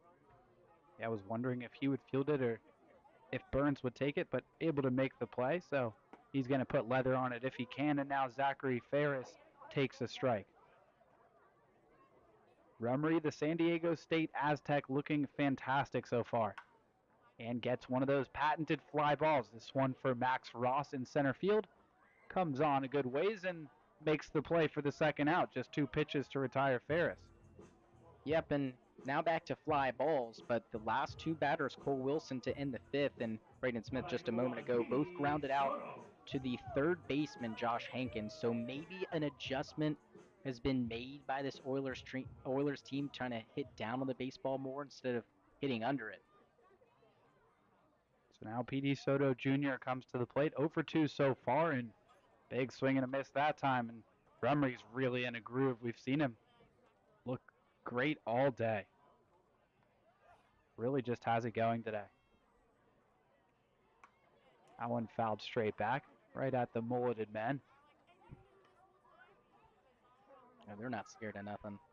With that type of hair, no.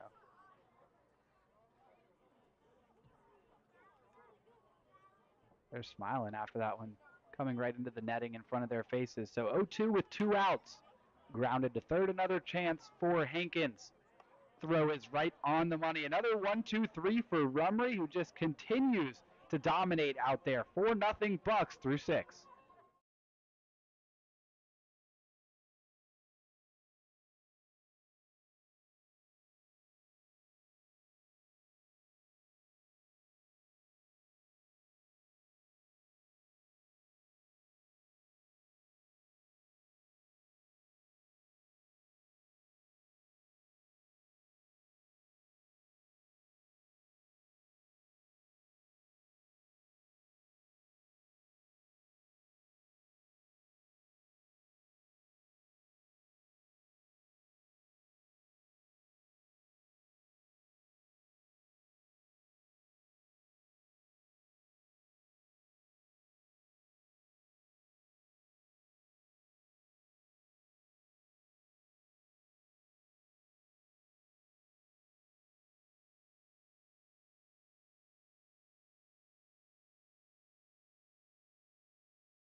After a little Baba O'Reilly by the Who between innings, it's time for some more play-by-play from Vic Maslia.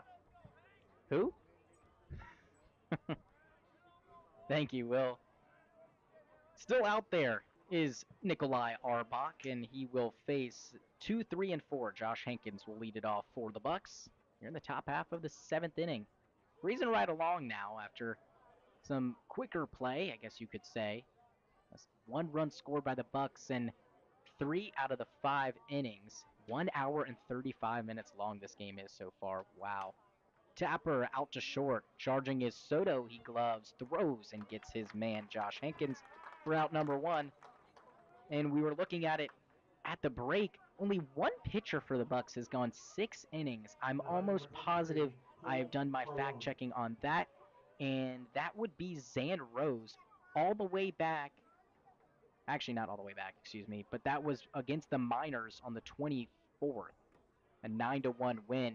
So not all the way back, but in terms of bewilderment for me, I'm just surprised that no pitcher has gone 6 innings or more, as this one is popped up on the infield. Ty Thomas will come in and make that play. And looking at Rumry specifically, hadn't gone more than 4 innings in an appearance at San Diego State this season. Funny enough, it was against San Diego, so pitching some of his best ball against a big rival, but hadn't gone more than 4 innings, and then now sitting through 6 innings with no runs and 65 pitches. There's no reason he can't continue to pitch. Not at all, and yeah, some of the guys out in the bullpen are starting to stretch, but no one's really grabbed a pearl and started to warm up, and Will Burns tries to lay down a nice one, but that one's going to be foul. Luckily, it was still in the box when that one made contact with him. Otherwise, would be called out.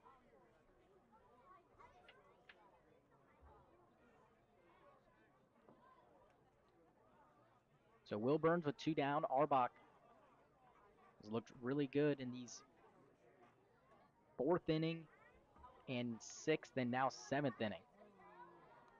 The 5th inning, he ran into a little bit of trouble, leadoff walk, and Burns got all the way around without a single hit and scored. Some misplays by the Oilers, and he takes a swing and miss at that one for strike 3. A quick 1-2-3 inning from Arbach, and he sends us to the 7th inning stretch. Time to stretch here out in the Peninsula. A 4-0 lead for the Bucks, and we'll see if Rummery's back on the hill after this short break.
Bottom of the 7th. Hope you enjoyed your 7th inning stretch. We did too.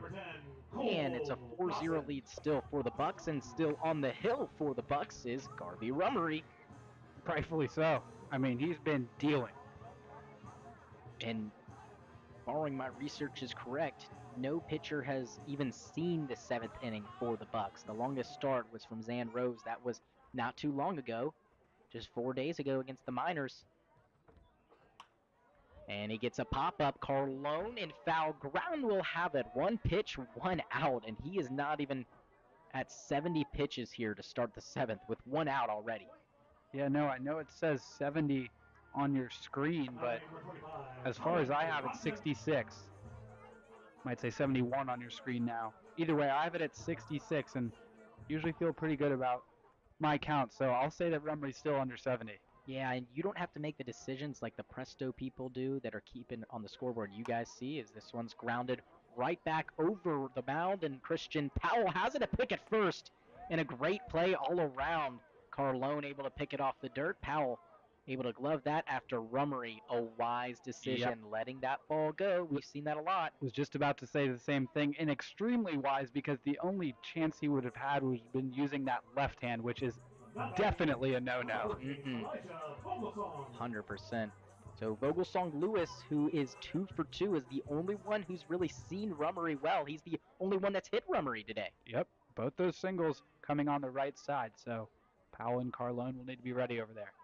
Of course, what Will was saying was if he had to go with the left hand, that's his throwing hand, not his glove hand. So it would have been a barehanded play, and that one had some weird spin off the mound. It would have been almost impossible. That one's in the dirt. Even if it didn't have spin, you never want to see your pitcher field a ball with the throwing hand. Not at all. A good decision. And 2 outs already in the 7th. And Rummery, considering that he's only gone 2 2/3 of an inning, less than 4 innings is his longest start. Or I don't believe he's gone 3 innings so far for the Bucs this year. I just had his stats pulled up on me.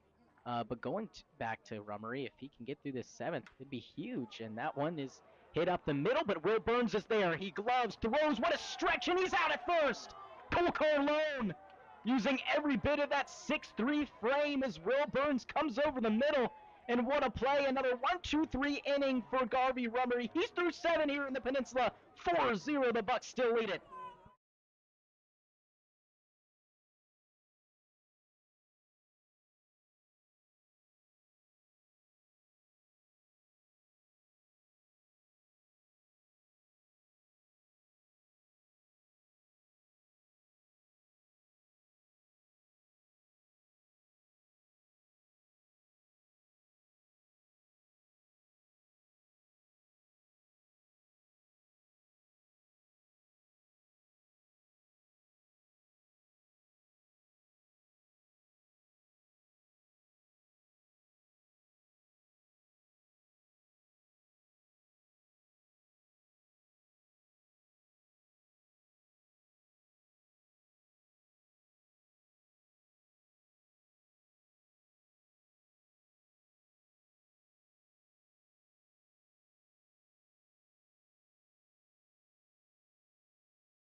Top half of the 9th inning. What a play by Will Burns and what a stretch by Cole Carlone to give Rummery the 1-2-3 inning, which is huge for him. And he's the first Bucs pitcher this year to go through 7 innings in a game. And off the bat, I thought that was a hit, but I guess just not a ton on it from Vogelsong. Leadoff batter this inning is Adam Inyart. Still faces Arbach, who's on the hill. And what I was trying to say at the end of the inning, Rummery, because he's only gone 2, maybe 3 innings so far in his 2 appearances, you wouldn't expect him to be the first pitcher to go 7 as this is guided down the line, but just foul.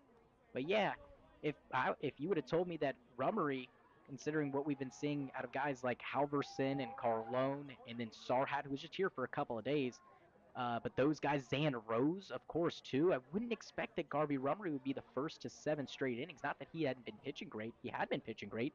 It just in a very small sample size. And his last game was in relief, so not the typical guy you'd expect to go long, but Now that one is poked down the line again. We'll see if Wilson could get there, but he can't. That one hits off the fence. I was telling you during the break, I saw an arm starting to warm up, and no offense to anybody in that bullpen, but I want to see Rumry keep going. I think we both do too, and hopefully for our sake up here in the booth, for our watching purposes, it's just someone warming up just in case for Rummery. Of course, I mean, going 8 or 9 innings is a tall order, even with his pitch count right now, so you just want to have someone potentially ready as a in-yard waves and misses at that one. Off the plate and a good pitch by Arbach, who gets his man. Thought he was going to be a little more spotty after that rougher 5th inning, but has settled in back in the 6th or last inning, or no, 6th inning and 7th innings looked really good. 1-2-3, that was his second 1-2-3. First came back in the 4th, and now Arbach has surpassed the amount of innings that the starting pitcher Cody New has. First one to Brody Briggs is downstairs. Briggs is 0 for 3, a strikeout, ground out, and a flyout. So you'd like to see him find some green grass and get a base hit. And going back to Rumry, even though the pitch count is at 71, you do have to consider when you throw a ton of innings, you are throwing more and more warm-up tosses. Those matter too. That's exactly right. A lot of people forget that. So most likely we'll see shorter breaks after the Bucs hit. Can expect that's because Rummery doesn't throw as many warm-up pitches as he probably did in the first couple of innings. Briggs takes that one outside. 2 balls, 1 strike. On deck, Cade Lacey. Remind you that this is our 4th game out of 5 here up in the Peninsula. Arbach ready. The pitch is a call to strike. And we thank you for using the chat, the live chat on YouTube. And if you haven't seen our social media, we've been asking the players some questions. We've got a couple videos lined up and in the process of getting back out to you. But if you have questions of what do you want to hear us ask the guys, please let us know. As Briggs swings and misses at that, he is down on strikes for the 2nd time tonight.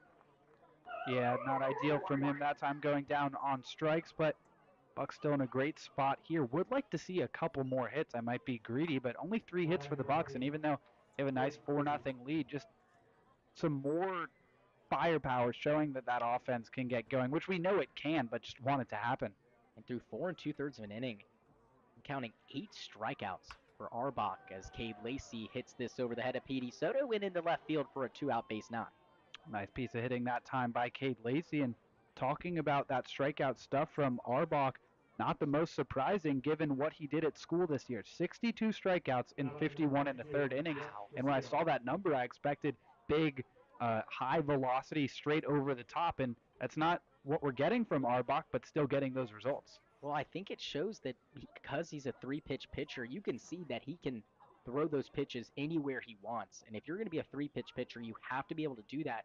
Because let's say if your off-speed's not working, whether it's the changeup or the slider, now you're down to a 2-pitch pitcher, Will, and that can get really troublesome. Because even if those 2 pitches are on, fastball or slider, fastball, changeup, or both breaking balls, the hitters are bound to pick up on at least one of them. Especially if you're facing them for a 2nd time.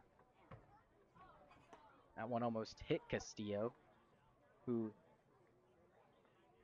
is 0 for 1, reach base via a walk and an error to the 3rd baseman. Young fan in a Dodgers hat took a spill right in front of us. Hope that he's all right. Do you? And I got bailed out by saying that because the guy next door. Oh my goodness. You could definitely tell he's not too fond of the Dodgers. I'm just going to stay quiet.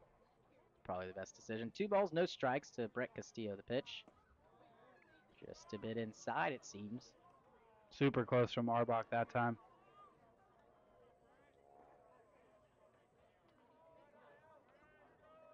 Three balls, no strikes. Arbach having a tough time retiring the bottom half of the order, but finds the zone on that one. On deck, Christian Powell struck out twice and reached via the walk.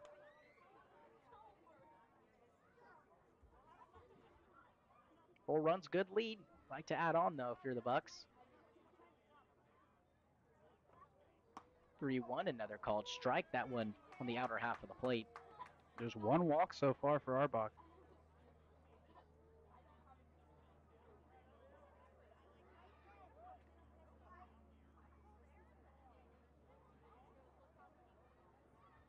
The righty ready. Now the payoff pitch is fouled back. Foul ball brought to you by Mossy Oak Properties and Benicia Walker.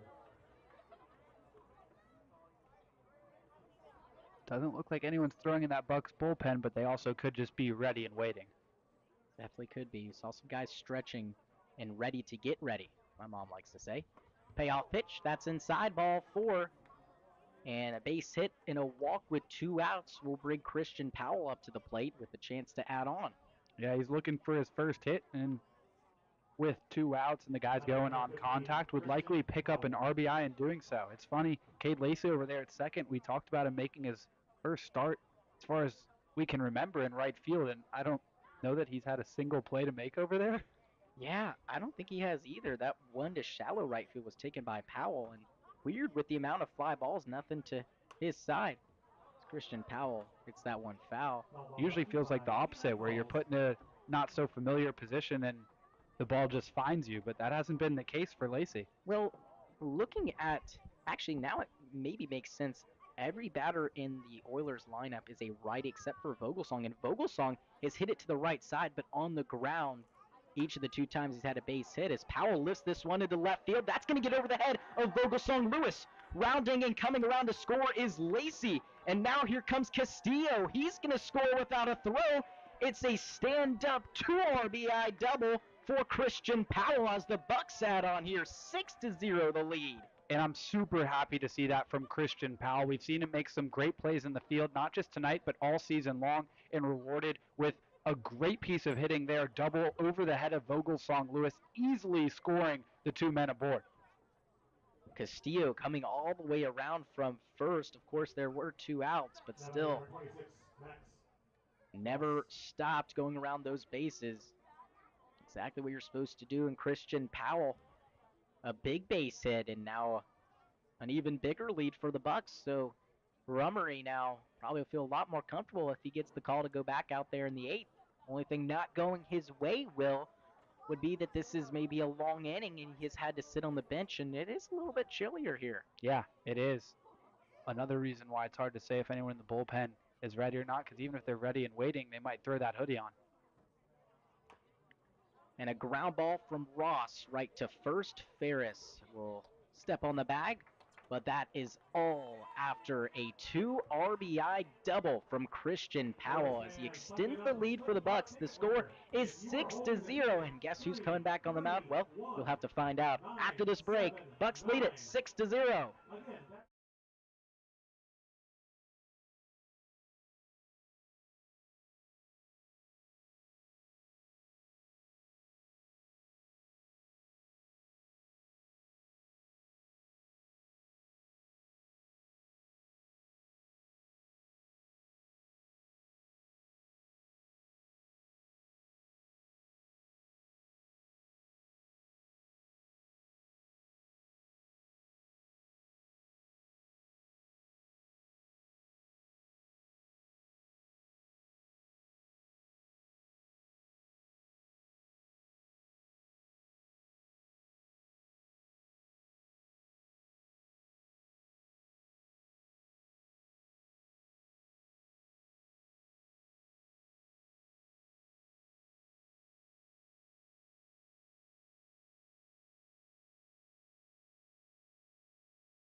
And like I previewed going into break, Garvey Rummery back on the hill for the Bucs. Our wish has been granted. It sure has, and he is out for an 8th inning worth of work. And he's going to be facing the middle of the order, 5, 6, and 7. Ty Thomas Worthkin and Cole Wilson due up for the Oilers.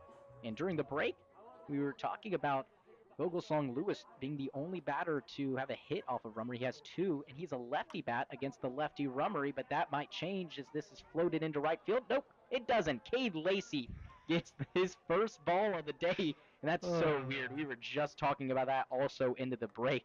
Cade Lacey, despite all of the fly balls that Garvey Rummery has induced, nothing has come his way. And I think he might have been the only fielder other than Rummery. Has Briggs caught one? Yeah, F2, back in the So third. I think prior to that, other than Rummery, Lacey was the only fielder to not catch a fly ball because Carlone caught one in foul territory. Besides Rummery, but yeah. I know Powell caught one in shallow right. And I know both men on the left side and the other two outfielders also. Interesting. And like I said before the break, before that double from Christian Powell, the only lefty bat is Vogelsong in the lineup. So everyone else been pulling it to left field and not pulling it nearly hard enough at all. Nothing has been too hot to handle for Adam Inyard. And all of our talk about the splits and the lefties versus the righties, and just for the lefty against this lefty to have the two hits, kind of says to shut up about that, huh? Right, and all the righties, zeros. It's very interesting to see as Worthgen, he tries to change that. 2-1 misses upstairs. And I'm really hoping for a quick inning from Rummery here. Would love to see him be able to come back out for the ninth. Oh my goodness, that would be a blessing. Got some work to do. Got to get back into a 3-1 count. Here's the pitch. Just misses. Man, that was close. Wanted that call. Didn't miss by much, but I do think it was a little bit upstairs. And the first walk issued by Rummery today. Wow, what a performance he has had so far. And it could all be a race with the ground ball. Haven't had one yet, right? I mean, haven't had a chance to have one. Had to have much. I mean, Vogelsong Lewis, the only guy who's been on base, and one of those times he was picked off, and Coach Montez is coming out. Oh no, there is an arm up in the bullpen. Of course, we're not wishing against the guy coming out of the bullpen, but we'd love to see Rummery go as far as he can. But it could just be a pitch count thing, and Montez doesn't want to test anything. But the last time I wished for a double play was back in the second inning, and unfortunately Garvey Rummery is going to be taken out of this ball game. Looks like it would have had to have been a 1-2-3 inning, or maybe he was supposed to face two batters anyway, as this would be the third batter he'd face in Cole Wilson. So there will be a pitching change. We'll tell you all about the new hurler for the Bucs when we come back. The score's still 6-0.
Welcome back. Unfortunately, Garvey Rummery has to be pulled out of the game, but I can't imagine anybody better to come into the game than Rylan Hyder.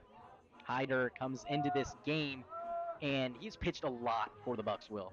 Yeah, in the system it says 6 appearances, but I believe he pitched in the first game of the season, which the Pilots did not put into the system, and maybe even another time as well in the non-league. So we'll go off those 6 appearances, 10 in the third innings, just a 1.74 ERA, 9 strikeouts, and 6 walks. And against a righty-heavy lineup like these Oilers, that sidewinding action from Hyder is going to be pretty tough to pick up, I'd have to imagine. Yeah, and with how much Rylan has pitched, going back to June 18th, pitched that day, took a day off on the 20th, pitched June 21st, then a day off on the 22nd, 23rd, then pitched again on the 24th. So it has been 3 full games since we've seen him last, which is definitely a little bit of an oddity considering how much he has been pitching and how little of breaks he's had in between his last time out, June 24th. That was against Matsu right before this road trip in the 9-1 victory. Came in 2 1/3 innings pitched, gave up just 1 hit, no runs. Looked really sharp there. We've seen really good stuff from him. Has got that really good slider, also a two-seam, and the changeup he's been incorporating more. 2 strikeouts in that last appearance. Actually, 2 strikeouts in his last 4 outings. And he gets a big swing and a miss from the batter, Cole Wilson. And not only are Hyder's parents here on the peninsula, but a big fisherman coming from the state of Washington. So, no, he's been enjoying his time out here. Sure has. Happy that he got to bring all of his gear down here, and he's gone to the Russian River. Is that what it's called? Mm-hmm. Yeah, and big fishing over here. It's big boy fishing. I could not handle that. 1-1, a tapper out to Hankins. He picks it at third. Going to be a tough throw. He's got him. What a play. And Josh Hankins, I love how he didn't get too sped up. He took his time and trusted his strong arm. Super awkward play. Firstly, fielding it on the short hop. And secondly, he was coming so hard towards home. It was a super odd angled throw to first. You got to make sure not to hit the runner.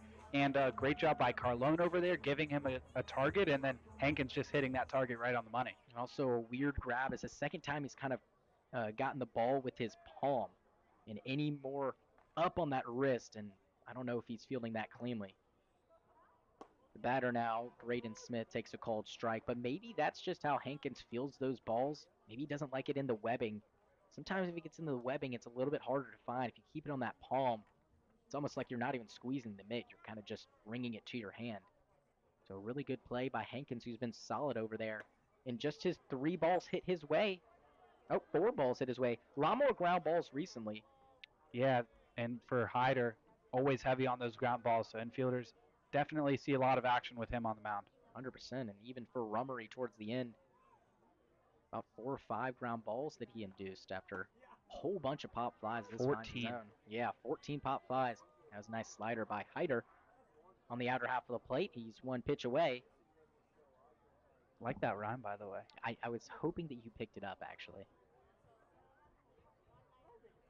1 ball, 2 strikes. The righty set at the belt with that runner aboard at second. The pitch in the dirt. A great backhanded stop by Briggs. Or not stop, but he's able to block it up and keep it in front of him. Keep that runner over at second. It looked like that ball kind of just stayed in the hand of Hyder a little bit too long. Obviously trying to release it and kind of just got stuck in there. And that's caused that pull. So Deuce is wild here on an overcast and cloudy day in the peninsula. Weather's still holding up pretty nicely as it's pretty chilly, though. The 2-2. Cold strike 3 on the outer half. Rylan Hyder comes in and gets the 2 guys that he needed to get. So we head to the bottom half of the 8th inning. A 6-0 lead still for the Bucs.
Welcome back. Sorry, top 9, not bottom 8. And this game's been speeding along. It's hard for me to even keep up. So for the Bucks, it's Josh Hankins to lead it off, but we have to give you Garvey Rummery's final line, Will. Yeah, 7 1/3 innings pitched, 2 hits, no runs, 2 strikeouts, and 1 walk.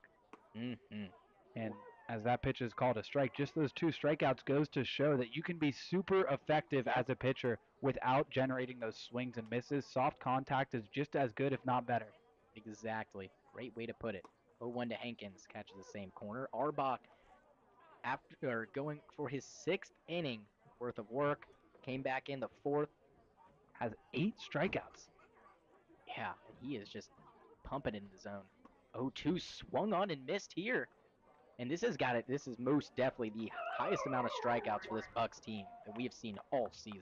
And it's really just coming from this one pitcher and not even the starter.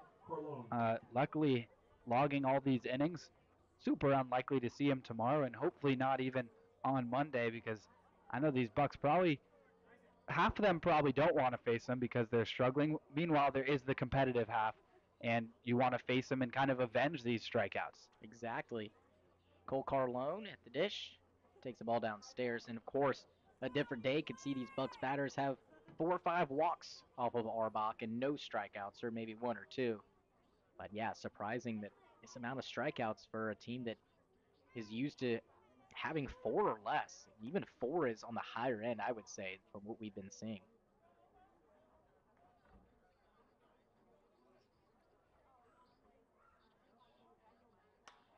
Carlone hits this in the air to center field. Colin Robson has that one, no problem. 2 are down quickly. Arbach still pitching fine. And it looks like Number 9, someone is throwing in the pen, so might not be Hyder back out there for the 9.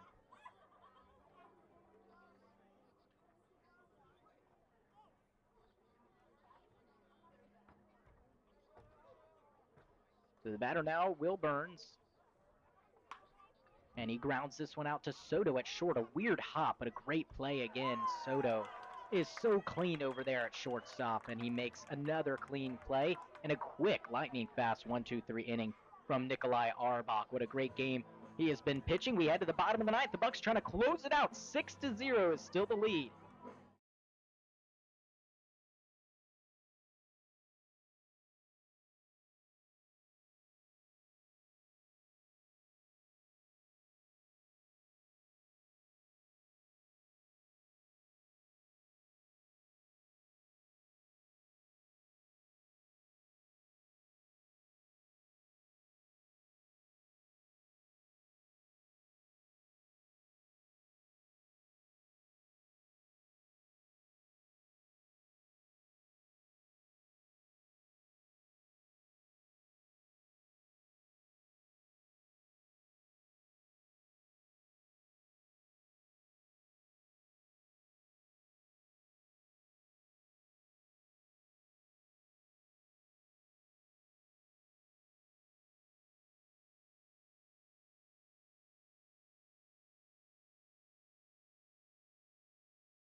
Bottom half of the ninth, last chance for the Oilers here, and a new pitcher on for the Bucks. It's going to be Eli Lipinski. Will, we've seen him against the Oilers. That was back in the first game. Just went 1 inning and 1 hit. That's his last time out. But what else do we know about him?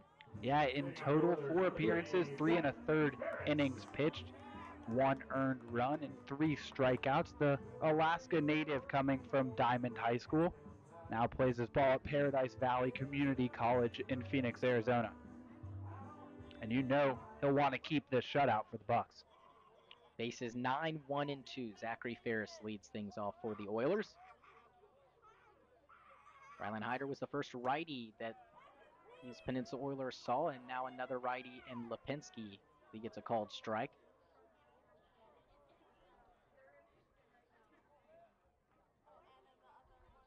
Now the 0-1's in the dirt. We were looking during the break, 15 strikeouts for this Bucs hitting staff today. And we might see 15 strikeouts in 5 games for the Bucs earlier on in the season, and a big swing and miss from Ferris. But this team has been so disciplined and has done such a good job of putting the ball in play. 15 strikeouts today. It's like a whole nother team, and I'm just shocked that we have 6 runs. Yeah, it's odd to see a number that high. Big swing and a miss. A long looping breaking ball from Lipinski takes care of Zachary Ferris there for out number 1. Yeah, I mean, it looked like Ferris was nowhere near that one. Great pitch from Lipinski, but going back to the Bucs bats, got to give credit to both New and Arbach. Just strikeout stuff from both of them, especially Arbach.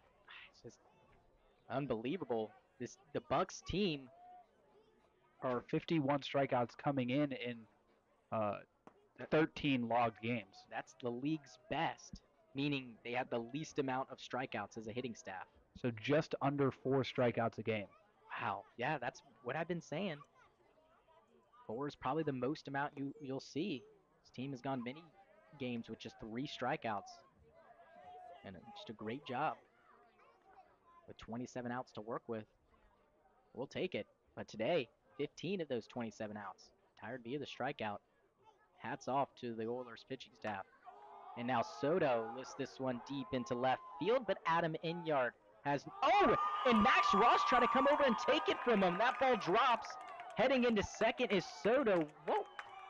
I know you looked down for a sec probably to log the play as an out. Yeah, I mean, I'm not going to lie. I totally did because it looked like a routine play. I have no idea what happened. That was clearly Inyard's ball, and Ross came over and tried to Ken Griffey Jr. take it from him like Inyard's his father. I have to imagine that it will be scored an error on the center fielder, and that's exactly what we have. I mean, that is a wacky play out there. I can't imagine why he wanted to do that. Inyard was set up right where the ball was, and Ross had to cover a ton of ground. Block. And they're going to say that Lipinski balked, and no argument from him. And there you see it. Right there, he looked into his glove. That is something we talked to him about, how he finds his comfortability, just looking into a glove, finding a spot, calming down. See some of these Bucs hitters like to... Oh, he dropped the ball. Oh, he sure did.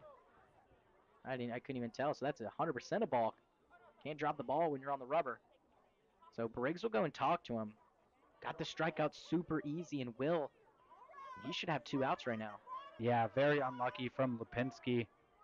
Sure, a play that Max Ross won't be too happy with himself about.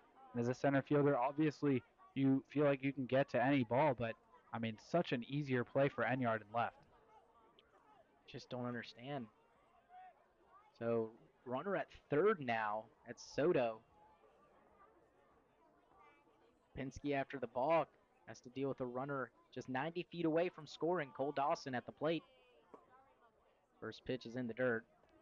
And now one of the rare situations where a Bucs pitcher might not be looking for a fly ball. Obviously, most important thing is getting the win, and an out would go a long way, but I know these Bucs want to pitch this shutout. 1-0. A ground ball out to short. They're not going to get the shutout, but Will Burns will get the second out as the Oilers pick up their first run of the ball game. It's now 6-1. The Bucs still lead it. Yeah, and that run will go unearned for Lipinski because of the error, but still unfortunate to see, but still 5-run lead for the Bucs, and after 2 straight losses, take a win any way you can get one. I only thought now maybe Ross was just going to back him up, but it looked like he was... He went in front of him. Yeah, I don't know if Inyard thought he was trying to get the ball, and that one's popped up.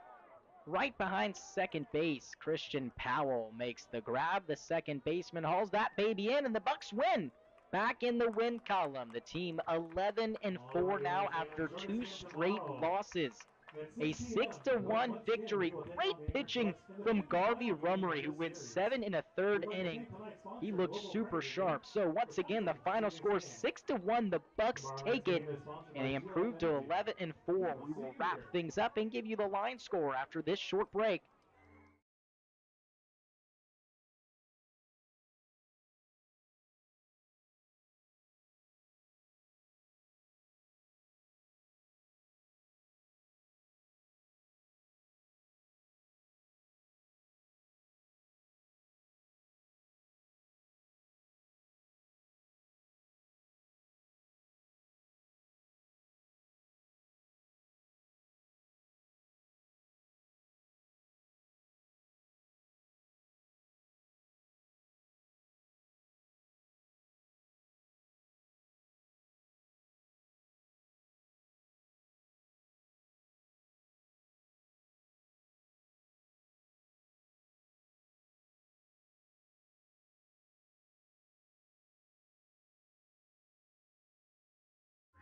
Welcome back to the Peninsula. The Bucs have won again, and after losing 2 straight, they were done with all that losing stuff. So they decided today was the day that they'd start a new streak, hopefully. But they do take this one in Game 4. Still one more out here in the Peninsula. Will, what did you see today besides a gem of a start from Garvey Rummery? I don't know if you could talk about anything else, though. Forget besides. That's where I'm going. I mean, Garvey was just amazing out there on the mound. Only 2 hits, and the longevity we saw from him, and we both thought he could go longer. 7 in a third, just incredible stuff from the lefty. And like we mentioned, hadn't had long performances going in and just showing what he's capable of, and he's got to feel really good after that. I'm sure he does. And, well, we're going to tease you guys a little bit. We will definitely talk to him and see how he was feeling after we end this broadcast. And wrapping things up a little bit, looking ahead tomorrow, same time, same place, back here in the Peninsula for a 6 o'clock game against these Oilers. And it's a rubber match. Both teams are 2-2 in the series, so a great one to end things here out in the Peninsula. For the Oilers, they are now 7-6, just one game above 500. For the Bucs, 11-4, they improved to. Once again, the final score 6-1. 1 run on 2 hits and 2 errors for the Oilers, and for the Bucs, 6 runs on 5 hits and just 1 error, and a great start out of Garvey Rummery. For my partner Will Hopkins, I'm Vic Maslia saying so long and good night from the Peninsula.